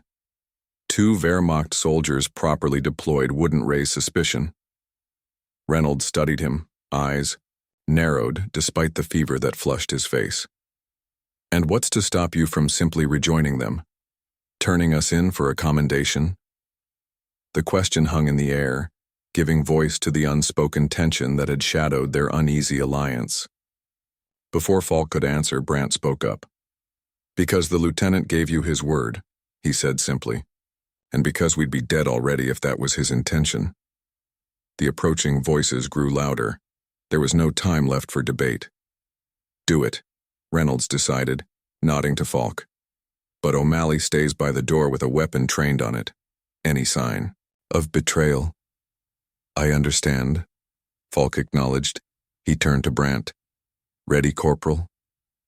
The 2 Germans straightened their uniforms, brushing away dirt and adjusting insignia. Falk felt a strange disconnection as he performed these familiar motions. The precise adjustments that had once been second nature now felt like donning a costume for a deception. With a final nod to the Americans who quickly moved to hide, Falk and Brandt stepped outside into the swirling snow. The patrol spotted them at once. Rifles raised, the German soldiers approached cautiously. "Identify yourselves," called their leader, an older sergeant with a scarred face. "Lieutenant Erik Falk, 3rd Battalion, 12th Regiment," Falk responded crisply. "This is Corporal Brandt. We're conducting forward observation for artillery targeting." The sergeant's suspicion was evident. "Your unit is supposed to be 20 kilometers east, Lieutenant. We received no word of observation posts in this sector. Communications have been disrupted by the American counter-battery fire," Falk explained smoothly. "We've been here since yesterday, tracking enemy movement along the riverside." The sergeant approached, studying both men. "You look like you've seen combat recently." "Ambushed during our approach," Brandt supplied. "Lost 3 men. The Americans have snipers in the high ground to the west." The sergeant seemed to accept this, lowering his rifle slightly. "We're conducting a sweep for a mixed group of fugitives, Americans and possibly German deserters. Seen anything unusual?" Falk kept his face impassive. "Nothing since dawn. There was small arms fire to the south last night, but we maintained position as ordered." For a moment it seemed the deception might work. Then one of the younger soldiers stepped forward, pointing at Brandt's leg. "He's wounded, Sergeant, recently." The sergeant's eyes narrowed. "How did that happen, Corporal? You mentioned an ambush yesterday, but that wound looks fresh." Brandt didn't hesitate. "Reconnaissance patrol this morning. Encountered an American scout. I got him, but not before he got a piece of me." "And you didn't report this encounter?" The sergeant's voice hardened. "As the lieutenant explained, communications are down," Brandt maintained steadily. A tense silence followed as the sergeant weighed their explanation. "We'll need to check the cabin," the sergeant finally announced. "Standard procedure." "Of course," Falk agreed, stepping aside. "Though there's not much to see." The sergeant directed two of his men toward the door. Falk's mind raced. Inside, O'Malley would be waiting with his rifle aimed, the Americans hidden but ready to fight if discovered. "Actually, Sergeant," Falk called, making a swift decision, "there is something you should know." Brandt shot him a sharp glance, but Falk continued, his voice dropping confidentially. "We've been tracking more than just troop movements. There's a high-value American officer moving through this sector, wounded but heavily guarded. Division Command would be very interested in this intelligence." The sergeant paused, his men halting at the cabin door. "What officer?" "We believe it's the commander of their 101st Artillery Battalion. The intelligence could be crucial for targeting their artillery positions." The sergeant's interest was clearly piqued. Where was this officer heading? North toward the Clerf River crossing. Based on their movement patterns, they should be nearing the position now. Falk gestured vaguely in the opposite direction from the riverside path the Americans would need to take. The sergeant deliberated, then nodded sharply. "Schmidt-Miller, forget the cabin. If there's a chance to capture an American battalion commander, that takes priority." He turned back to Falk. "Lieutenant, you'll accompany us. Your first hand. Observations will be valuable. Corporal, with that leg you stay and maintain this position." It wasn't what Falk had intended, but he couldn't refuse without raising suspicion. "Of course, Sergeant, let me retrieve my map from inside. It has our tracking notes."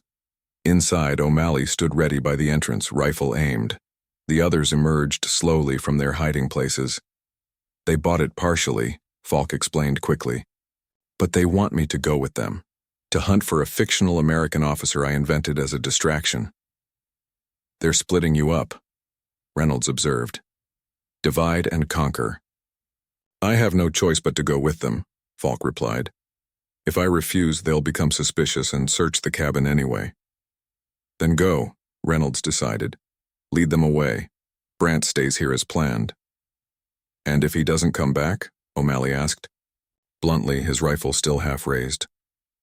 "Then you'll have one less German to worry about," Falk replied with equal directness. "But I will return. You have my word."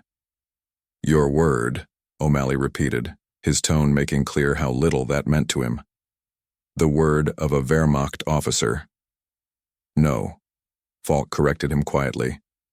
"The word of a man who's seen enough death for one war." O'Malley finally lowered his weapon.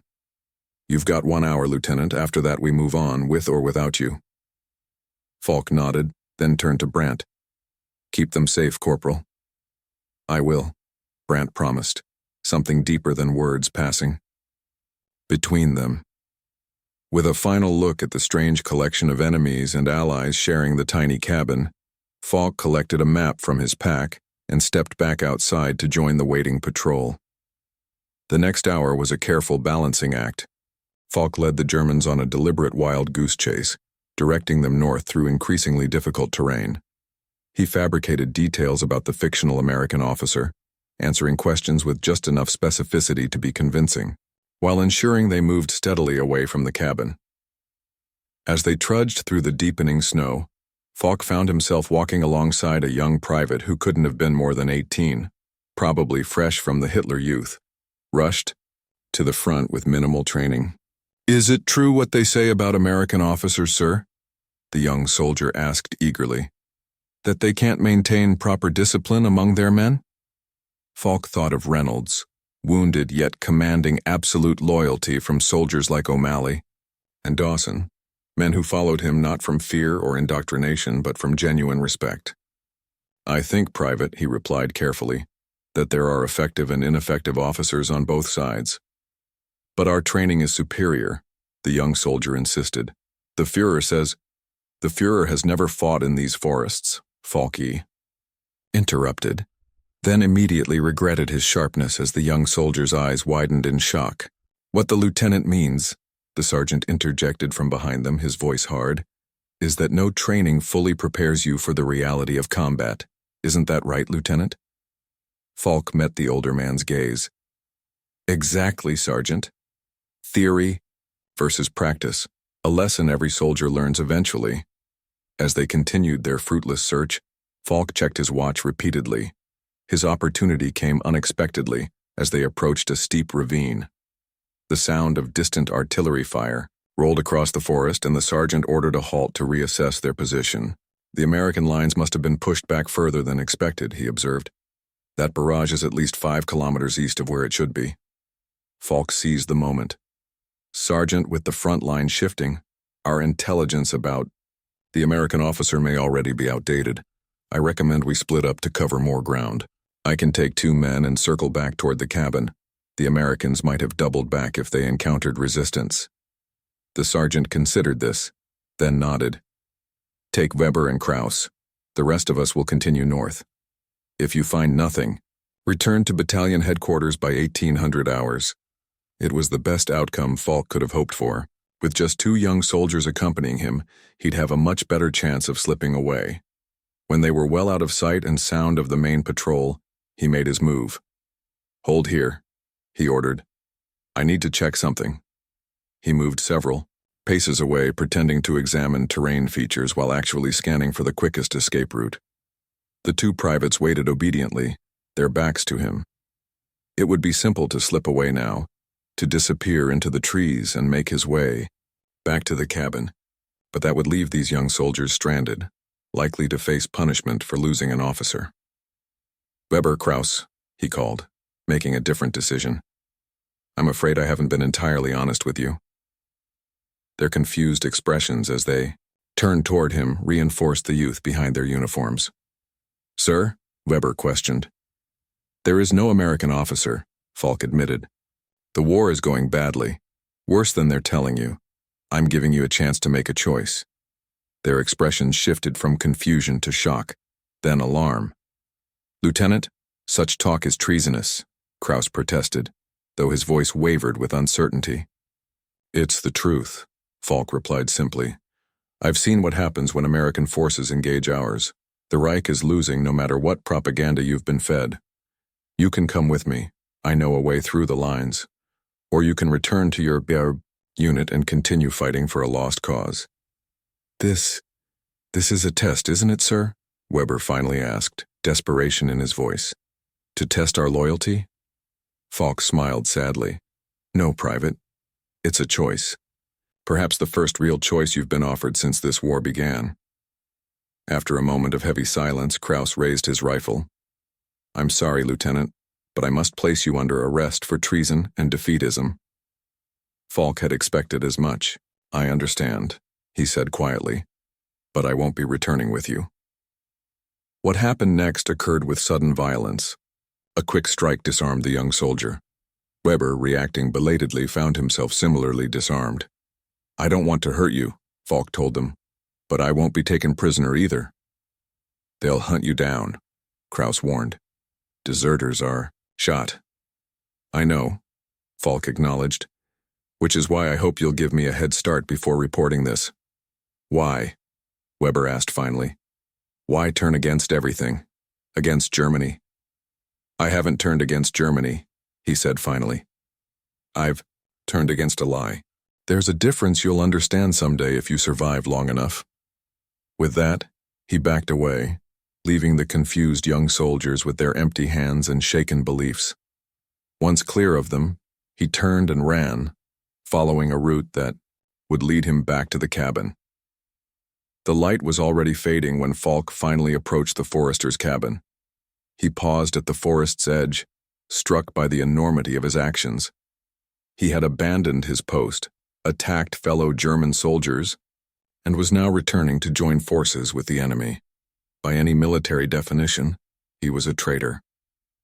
Yet he felt no guilt, only a strange clarifying certainty that he had finally aligned his actions with a deeper truth than the one he'd been taught. Brandt stood in the doorway as he approached. You cut it close, Lieutenant. They were preparing to leave without you. Inside, the Americans had indeed been preparing to move out. Packs were ready, Reynolds was secured to his improvised stretcher, and weapons were checked and loaded. You came back, Dawson stated, surprise evident in his young face. I said, I would, Falk replied simply. O'Malley studied him with narrowed eyes. The patrol? Led them north. I was assigned a smaller team, which I left behind. We have maybe an hour before they realize I'm not returning to headquarters as ordered. Reynolds nodded weakly from his stretcher. Then we move now. The river crossing is still our best option. As the others made final preparations, Brandt drew Falk aside. The older man's face was grave, his eyes shadowed with a weariness that went beyond physical exhaustion. I need to tell you something, Lieutenant, he said quietly in German. Something I should have said before. I haven't believed in the Reich for over a year now, Brandt confessed, his voice barely above a whisper. Not since Russia. Not since I saw what we were really doing there, in the East. Then why continue fighting? Falk asked. For the men beside me, Brandt replied simply. Not for Hitler, not for Germany. For the others in uniform who didn't ask for this war any more than I did. He studied Falk intently. But you still believed, didn't you? Until now. Falk considered denying it but found he couldn't. Yes, he acknowledged. The academy, the propaganda, I believed it all. The superiority of German training, tactics, German, everything. And now? Now I know better. The words felt like a weight lifting from his shoulders. The war is not what they told us it would be. The Americans are not what they told us they were. Nothing is what they said. Brandt nodded, a sad smile touching his weathered face. Welcome to the real war, Lieutenant. Not the one in the training manuals. Their conversation was interrupted by O'Malley approaching. Time to move, the American sergeant announced. As they prepared to leave, Private Dawson fell into step beside Falk. Can I ask you something, Lieutenant? He ventured hesitantly. How do you know which side is right? Dawson asked, his voice low. I mean, I always thought it was simple. We're the good guys, well, you know. But now? Falk understood the young soldier's confusion all too well. I don't have an answer for you, Private, he admitted. A week ago, I would have said the Reich was righteous and your forces were the enemy of civilization. Now, he shook his head. Perhaps there are no right sides in war, only people trying to survive it. That's pretty bleak, sir. War is bleak, Falk replied. They just don't put that in the recruitment posters. A faint smile flickered across Dawson's face, and in that moment, Falk saw a reflection of his own journey. Idealism confronting reality, certainty giving way to nuance. The group moved out into the gathering darkness, leaving the cabin behind. They had barely reached the forest's edge when a sound froze them in place. The unmistakable mechanical rumble of vehicles approaching. Germans, O'Malley confirmed. A lot of them. Through the trees, headlights became visible. Multiple vehicles, moving along the forest road toward the cabin they had just abandoned.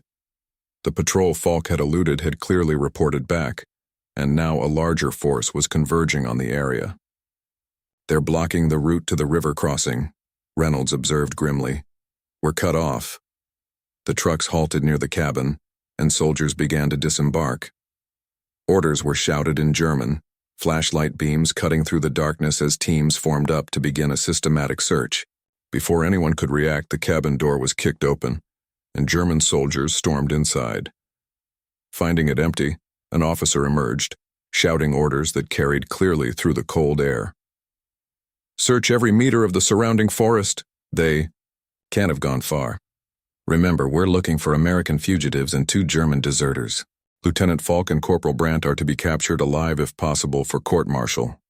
The words hung in the air like a death sentence. As flashlight beams began to sweep the forest around them, Falk realized they had run out of options. There would be no escape, no river crossing, no return to American lines. The lessons of war that Falk had learned over these desperate days had led him to this final, impossible choice. Stand with men who had been his enemies against soldiers who had been his comrades. Lieutenant? Reynolds looked to Falk, a question in his eyes. As the flashlight beams drew closer, cutting through the darkness that had momentarily protected them, Lieutenant Erik Falk made his choice. Don't move. The harsh command shattered the night as flashlight beams converged on their position. Hands where we can see them. Falk froze, his mind racing. The Germans had found them faster than he'd anticipated. Around him, the Americans, tensed, hands instinctively moving toward weapons. O'Malley's finger already rested on his rifle's trigger. Don't, Falk whispered urgently. There are too many. He counted at least 8 soldiers emerging from the trees, their rifles trained, on the small group. More were undoubtedly positioned nearby. The Germans moved with practiced precision, surrounding their targets and leaving no avenue of escape. No sudden movements, Reynolds murmured from his stretcher. That's an order, O'Malley. The sergeant's jaw tightened, but he complied, slowly, raising his hands in surrender. The others followed suit. Only Brandt remained motionless beside Falk, his weathered features unreadable in the darkness. A figure stepped forward from the German line, an officer, his uniform marking him as a Hauptmann, a captain. The man's flashlight beam moved deliberately, across their faces, pausing on Reynolds, lingering on Dawson, and finally coming to rest on Falk. Well, the captain said, a note of surprise in his voice. Lieutenant Erik Falk, the Dresden Academy's rising star. Falk stiffened. The voice was familiar. Too familiar. Captain Heydrich, he acknowledged, recognizing his former instructor from officer training. They told me you might be out here, Heydrich continued, approaching closer. I didn't want to believe it. One of our most promising young officers consorting with the enemy? He shook his head. A disappointing development, Lieutenant. The captain gestured, and his men moved forward, quickly disarming the Americans.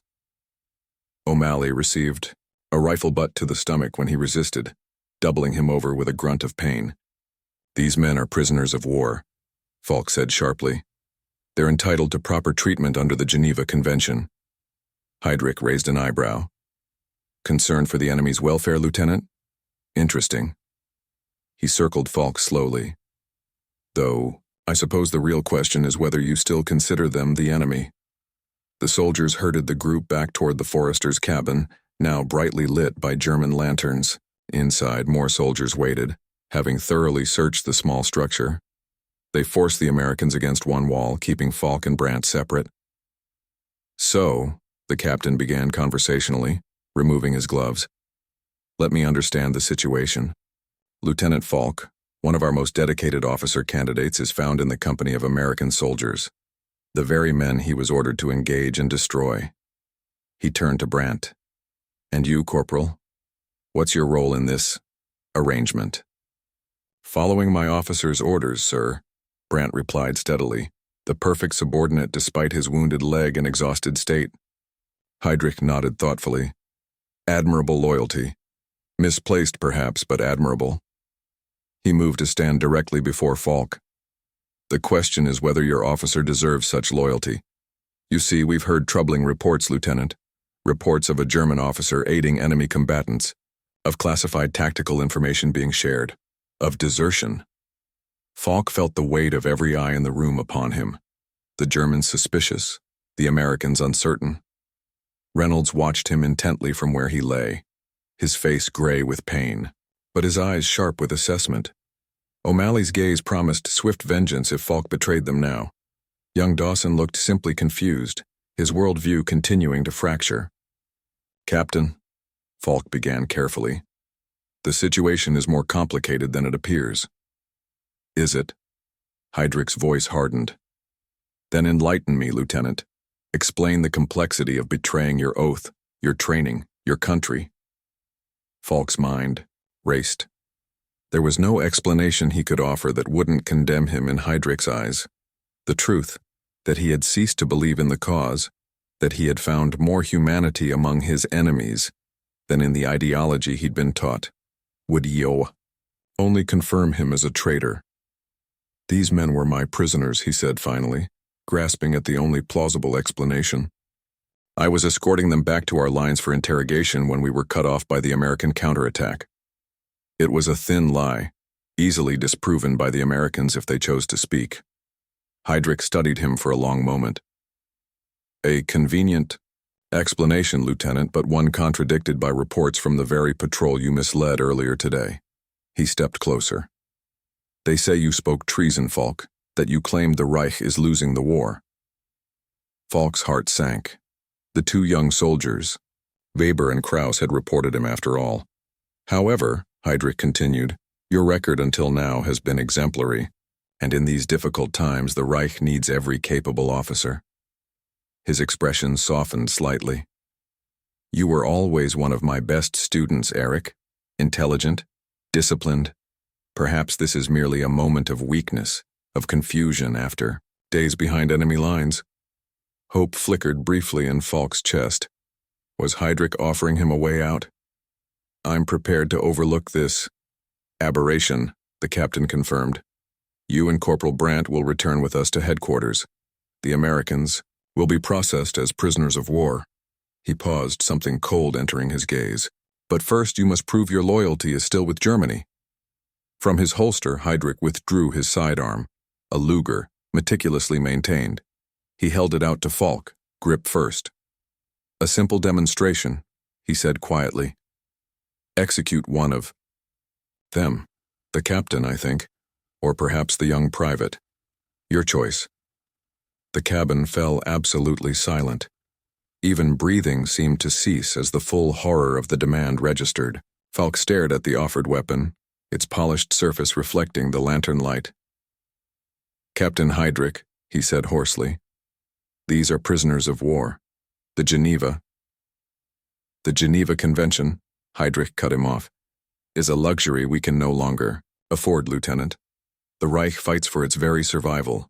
Surely you understand that extraordinary times require extraordinary measures. Falk looked past Heydrich to the Americans lined against the wall. Reynolds met his gaze steadily, a strange calm in his eyes, the acceptance of a man who had always known his war might end this way. Beside him, O'Malley's expression was one of cold contempt, not for the Germans, but for Falk himself, for the weakness he perceived in the lieutenant's hesitation. And then there was Dawson. Young, frightened Dawson, whose face still carried traces of the farm boy he'd been before the war claimed him. Dawson, who just hours ago had asked Falk how to know which side was right. Well, Lieutenant? Heydrich prompted, the Luger still extended between them. Prove your loyalty to the Reich. Falk took the pistol slowly, feeling its weight, so much heavier than it had any right to be. He checked the chamber automatically, a reflex from hundreds of training sessions. Loaded, ready to fire. He turned toward the Americans, the weapon half raised. Reynolds stared back at him, unflinching. O'Malley's muscles tensed, preparing for a futile final resistance. Dawson closed his eyes. I can't do this, Falk said quietly. You must, Heydrich insisted. Your future, your very life depends on it. No, Falk replied, his voice stronger now. I mean, I cannot execute prisoners of war. It violates everything I was taught at the academy. By you, Captain. A flash of uncertainty crossed Heydrich's face. Times change, Lieutenant. The rules of war are all that separate us from barbarity, Falk finished. Your words, sir, from our ethics lectures. For a moment, something like regret shadowed Heydrich's features. The man who taught those lectures no longer exists, Lieutenant. He died somewhere on the Eastern Front. The captain's expression hardened once more. Now follow your orders or face the consequences of treason. Falk's hand tightened on the pistol. 3 years of academy training warred with the harsh lessons of the past days. Duty versus humanity. Loyalty to country versus loyalty to conscience. Lieutenant, Brandt's voice came quietly from behind him. Remember what we discussed, about what we're really fighting for.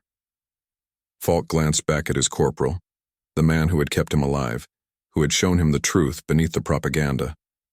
Brandt's eyes held no command, no judgment, only the calm certainty of someone who had already made his choice long ago.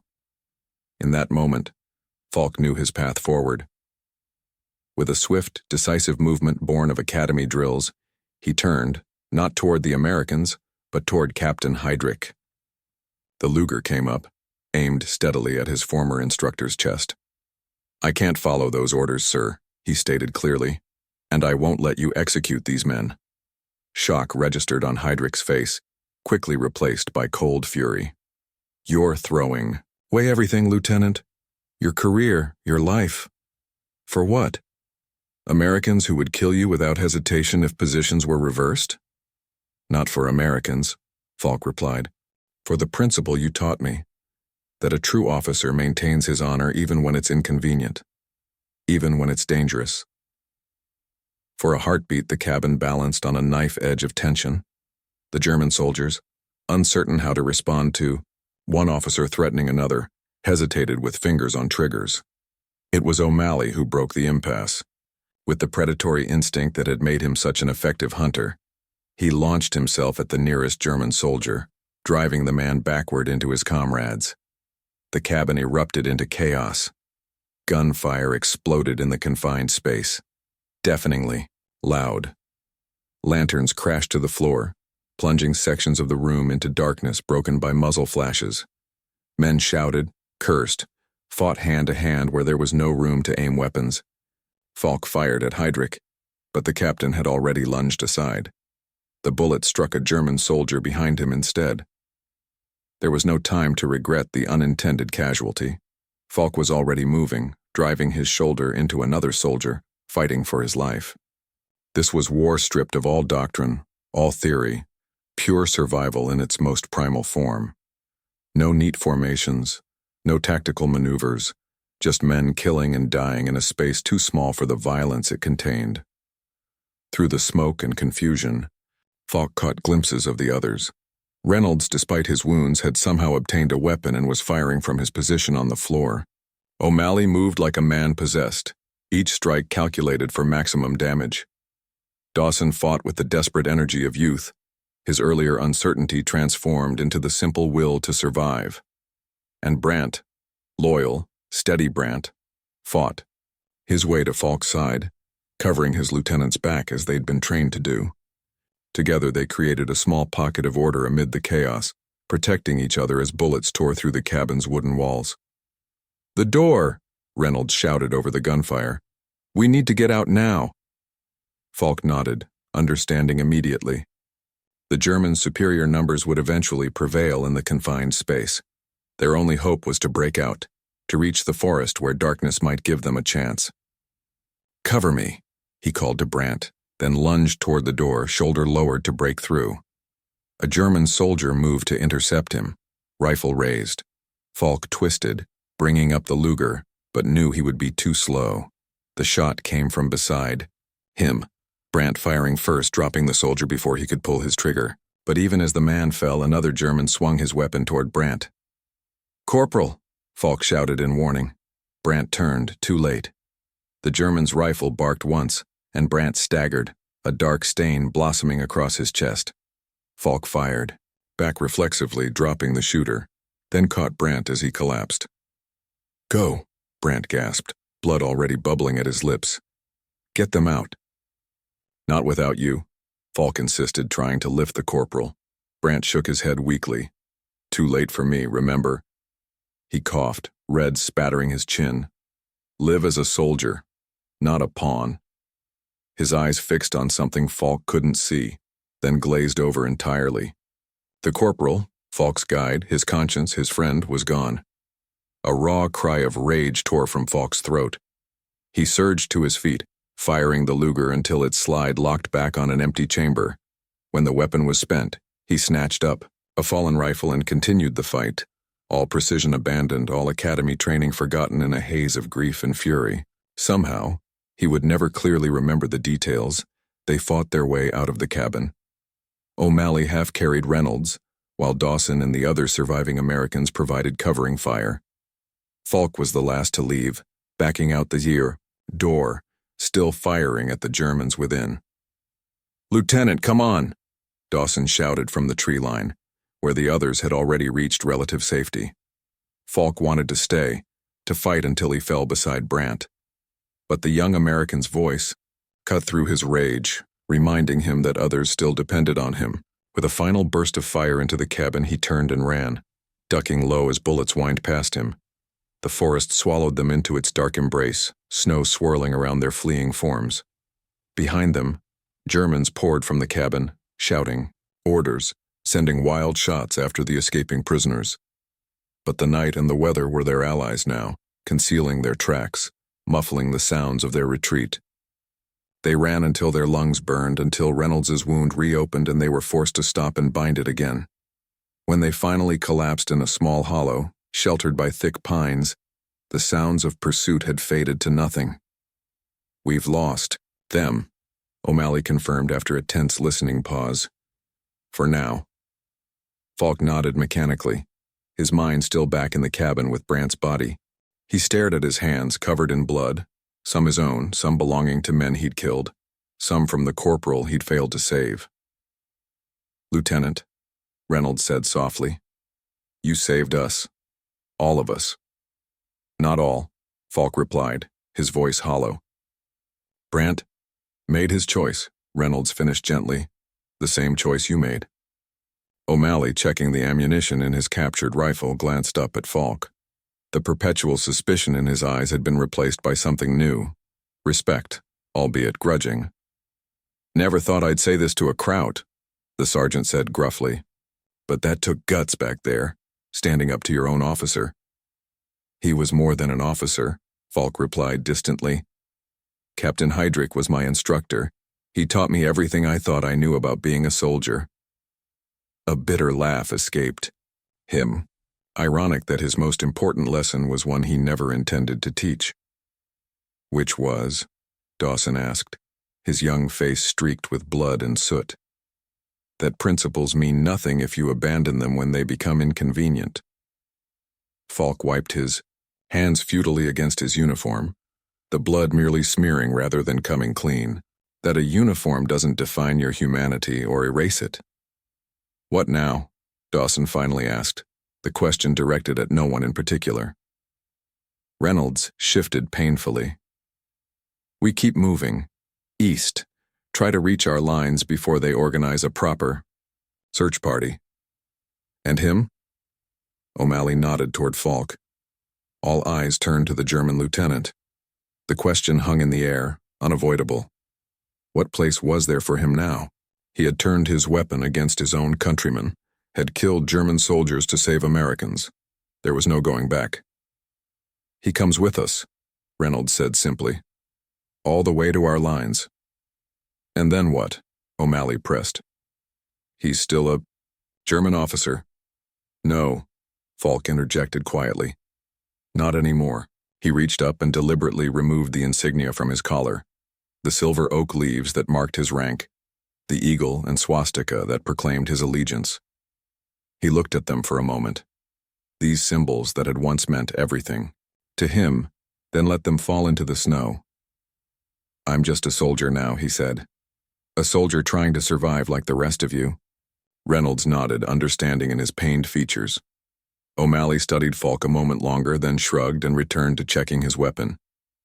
Dawson, however, continued to watch Falk with troubled eyes. "Sir," the young private began hesitantly. "About what you did back there, and was that the right side?" Falk remembered their conversation from earlier. Dawson struggled to understand which side in this war was right. The question seemed simultaneously more important and less relevant than ever. "I don't know if there are right sides in war, Private," Falk answered carefully. "But there are right choices. Sometimes they're clear. Sometimes—" He thought of Brandt, of the light fading from his eyes. Sometimes they cost everything. Somewhere back there lay Brandt's body, surrounded by the men he had killed to protect Falk and the Americans. And somewhere back there, buried in the snow with his discarded insignia, was Lieutenant Erik Falk of the Wehrmacht, the officer, the true believer, the man he had been before the Ardennes had taught him war's harshest lessons. Now, as they moved eastward through the silent forest, he was someone new, a man without a country, without a uniform, without the certainties that had once defined him.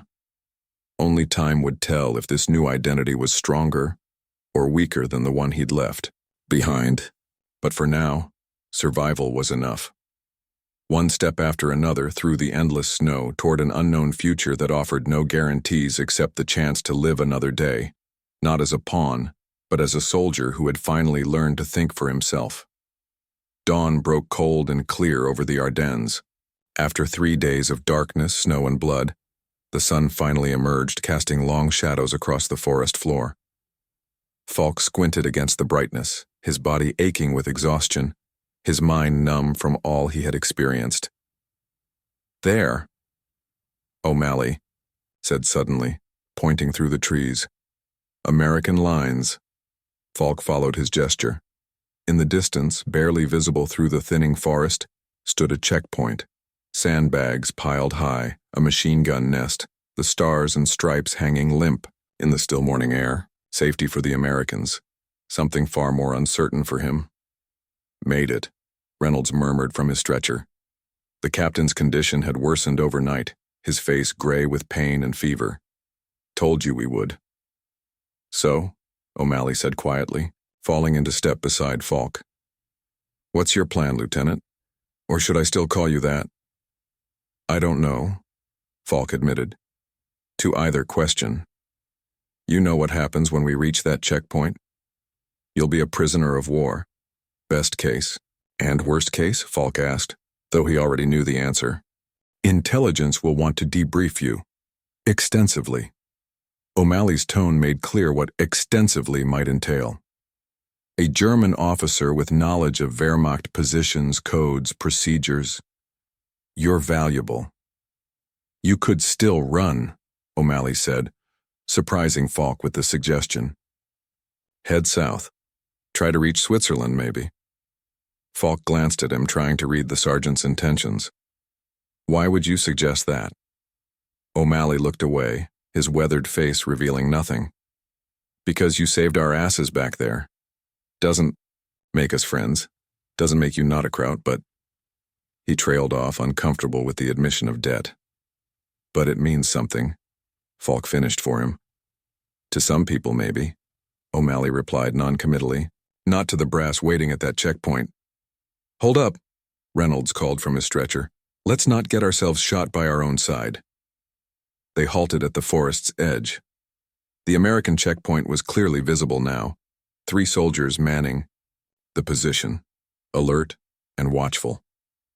Dawson, Reynolds instructed, take off your jacket and wave it.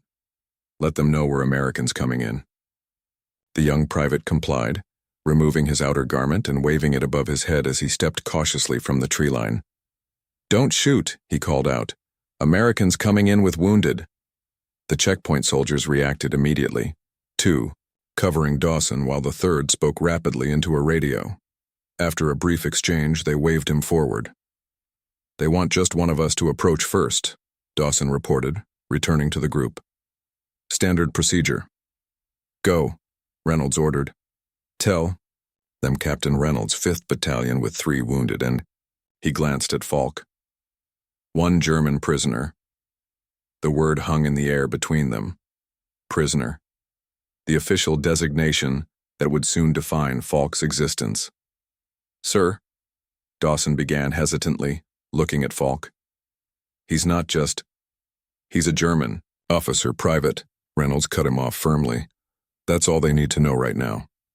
Eventually, Dawson waved them forward. The group emerged slowly from the forest, O'Malley and another American carrying Reynolds' stretcher, Falk walking behind them with his hands clearly visible. He wore no weapon, no insignia, nothing to identify him beyond the tattered remains of his Wehrmacht uniform. As they approached the checkpoint, the American soldiers' rifles tracked Falk's movement. Their expressions were cold, suspicious, understandably so. To them, he was the enemy, a living embodiment of the force they had been fighting and dying against. Captain Reynolds, a major greeted as they reached the checkpoint. When we lost radio contact, we feared the worst. His eyes shifted to Falk, hardening instantly. And this is? Lieutenant Erik Falk, Wehrmacht, Reynolds replied from his stretcher. He helped us escape and reach our lines. The major's eyebrows rose slightly. Did he now? Interesting. He turned to the checkpoint guards. Secure the prisoner and get Captain Reynolds to the field hospital immediately. Debriefing can wait. Until he's stable. 2 soldiers moved toward Falk, rifles ready. 1 produced handcuffs. Hands behind your back, Kraut. Falk complied without resistance, allowing himself to be cuffed and searched. The procedure was brisk, impersonal, exactly what military protocol dictated for enemy combatants. He had learned the same procedures at the academy, had once practiced them on captured American soldiers during training exercises. The irony was not lost on him. "Sir," Dawson interjected, stepping forward despite protocol. "Lieutenant Falk saved our lives.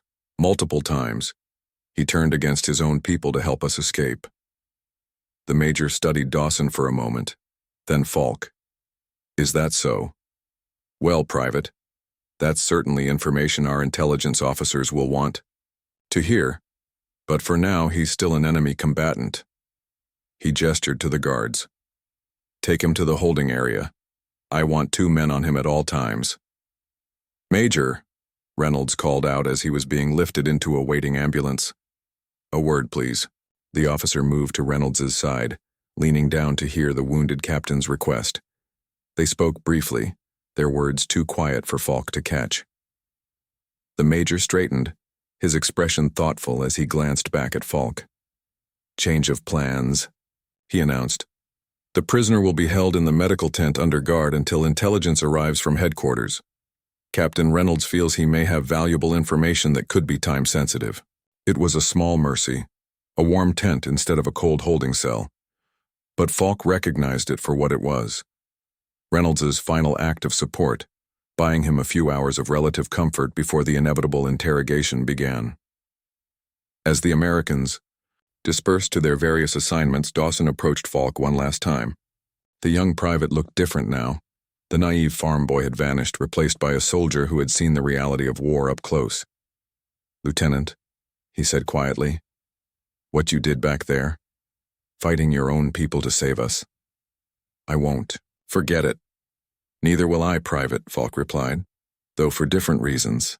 Dawson nodded, understanding the weight behind those words. "I still don't know which side is right in this war," he admitted, "but I know you did the right thing. That counts for something." "I hope so," Falk said. He hesitated, then added, "Take care of yourself, Dawson. The war isn't over yet." "You too, sir." The young American offered a final nod before walking away, his shoulders straighter than they had been in the forest, bearing the invisible weight of all he had witnessed.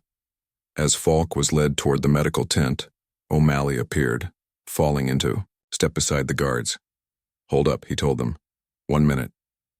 The guards looked uncertain but stepped back slightly, keeping their rifles trained on Falk. "Just so we're clear," O'Malley said, his voice low enough that only Falk could hear. "You earned your place getting here, but that doesn't make us friends." "I never thought it did, Sergeant," Falk replied honestly. "Good." O'Malley's eyes met. His, the perpetual suspicion now tempered with something like respect. "Because when intelligence gets here, I'm going to tell them exactly what happened. All of it. The good and the bad. I would expect nothing less." O'Malley studied him for a moment longer. "You know, in another life, you might have made a decent sergeant. Too much book learning, but you figured out what matters in the end." Coming from O'Malley, it was high praise indeed. Falk nodded in acknowledgement, finding no words adequate for the strange bond that had formed between predator and prey, hunter and hunted. The sergeant turned to go, then paused. "Brant was a good man. Better than most I've met on either side of this mess." "Yes," Falk agreed, the grief still fresh. "He was." With a final nod, O'Malley departed. The guards resumed their positions, escorting Falk to the medical tent where he was directed to a cot in a cordoned-off corner, far from the wounded Americans being treated.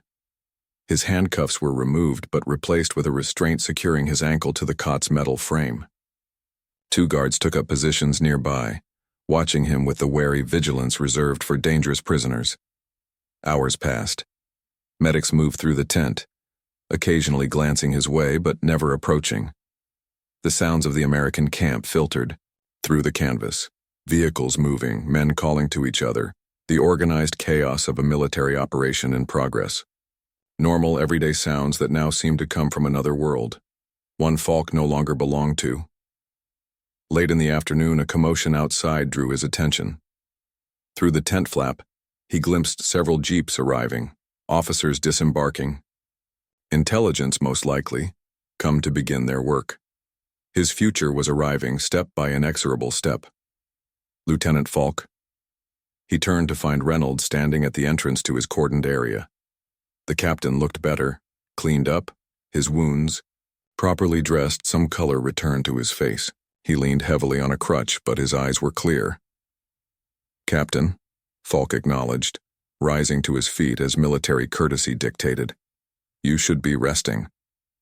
"Probably," Reynolds agreed with a faint smile, "but I wanted to see you before they take you for debriefing." He dismissed the guards with a gesture. "5 minutes, gentlemen." Once they were alone, Reynolds studied Falk with an intensity that seemed to look beyond the tattered uniform to the man beneath. "Intelligence officers from division headquarters have arrived. They'll be taking you to a secure facility for questioning." "I expected as much," Falk replied. "They'll want everything, German positions, unit strengths, plans, codes, anything, you know." Falk considered this. Just days ago, the idea of betraying such information would have been unthinkable, a violation of everything he had sworn to uphold. Now those oaths seemed to belong to another man entirely. "I'll tell them what I know," he said finally, "though much of it is likely outdated by now." Reynolds nodded. "That's your choice. But I think you should know. You have options." "Options?" Falk repeated skeptically. "I've spoken with Major Collins. Given what you did for us, he's willing to consider alternatives to standard POW processing." Reynolds leaned closer. "You could work with intelligence. Your knowledge of German military doctrine, procedures, it's valuable." "As an informant," Falk clarified, tasting the bitter irony. "As an analyst," Reynolds corrected. "There's a difference." "Maybe," Reynolds acknowledged. "Or maybe loyalty to humanity sometimes outweighs loyalty to a flag." He gestured toward Falk's uniform, where the insignia had once been. "You already made that choice once. There's another option. The Allies work with certain former German military personnel, men who've turned against Hitler's regime, intelligence operations, some field work. It's dangerous, classified. But for someone like you," he shrugged, "it's a way to fight against what you no longer believe in rather than simply waiting out the war behind barbed wire." Falk absorbed this unexpected possibility. "And you would vouch for me? For this?" "I already have," Reynolds confirmed. "O'Malley too, believe it or not. Even Dawson made quite a speech to the Major about how you fought harder for us than some of our own men." A smile touched his lips. "You made quite an impression, Lieutenant." "Former Lieutenant," Falk corrected quietly. "Yes," Reynolds agreed. "That's rather the point, isn't it? You're not who you were. That's all that matters now." A medic appeared at the entrance to the cordoned area. "Captain, the Major needs you." "At headquarters immediately." Reynolds nodded. "Tell him I'm on my way." He turned back to Falk. "Think about what I've said. When intelligence comes for you, you'll need to decide." "And if I choose none of those options?" Falk asked. "If I wanted to simply walk away from all of this?" Reynolds' expression grew serious. "You mean desert both sides? Try to disappear?" He shook his head. "I wouldn't recommend it. The war has eyes everywhere, and neither side looks kindly on men who refuse to choose." "I've already chosen once," Falk pointed out. "It cost me everything." "Not everything," Reynolds countered. "You're alive, you kept your humanity. That's more than many can claim in this war." He straightened, preparing to leave. "Whatever you decide, Lieutenant, I won't forget what you did for my men. Neither will they." With a final nod, Reynolds departed, leaving Falk alone with his thoughts. Through the open tent flap, he could see the American flag waving atop a makeshift pole, its red, white, and blue brilliant against the winter sky. Once he had seen that flag only as a symbol of the enemy. Now, like everything else, it had become complicated, neither fully friend nor foe, but something in between. An hour later, the intelligence officers arrived, 3 men in crisp uniforms, with the focused eyes of those who dealt in information rather than frontline combat. They removed his restraints and escorted him from the tent, past curious onlookers to a waiting jeep. As they drove through the American camp, Falk caught a glimpse of Dawson, standing with a group of soldiers. The young private saw him too, raising his hand in a gesture that wasn't quite a salute but carried similar meaning. Nearby, O'Malley watched the jeep pass, his face impassive save for the slightest nod of acknowledgement. These men had been his enemies just days ago. Now they were, what? Not friends exactly. Comrades perhaps in the most fundamental sense. Men who had faced death together and emerged changed by the experience. The jeep passed through the checkpoint, leaving the camp behind. Ahead lay an uncertain future. Interrogation, imprisonment, or perhaps one of the paths Reynolds had suggested. Falk didn't know which he would choose or which would be chosen for him. Who was he now? Not Lieutenant Erik Falk of the Wehrmacht. That man had died in a forest firefight alongside Corporal Brandt. Not an American ally despite what he had done to help them. Not even a simple soldier anymore, for soldiers served a cause, and his cause had evaporated like morning mist. He was simply a man. One who had seen behind the curtain of military doctrine and national propaganda to the messy, bloody truth beneath. One who had learned that principles meant nothing if abandoned when inconvenient. One who had discovered that the line between enemy and ally was far thinner than any textbook suggested. As the jeep carried him toward whatever came next, Falk felt a strange sense of peace beneath his exhaustion and grief. The officer's final lesson had been learned, though not the one his instructors had intended to teach. True strength lay not in blind obedience to doctrine, but in the courage to question it. Not in certainty, but in the wisdom to recognize when certainty became a liability. Whatever happened now, whatever uniform he wore or didn't wear, whatever side claimed him or rejected him, that lesson would remain. In a war that consumed identities as readily as it consumed lives, perhaps that was the only victory that truly mattered. Up next, we have 2 more incredible stories that are waiting for you. Just click the image you want to watch and it will take you there. If you enjoyed this video, make sure to subscribe. It would mean a lot.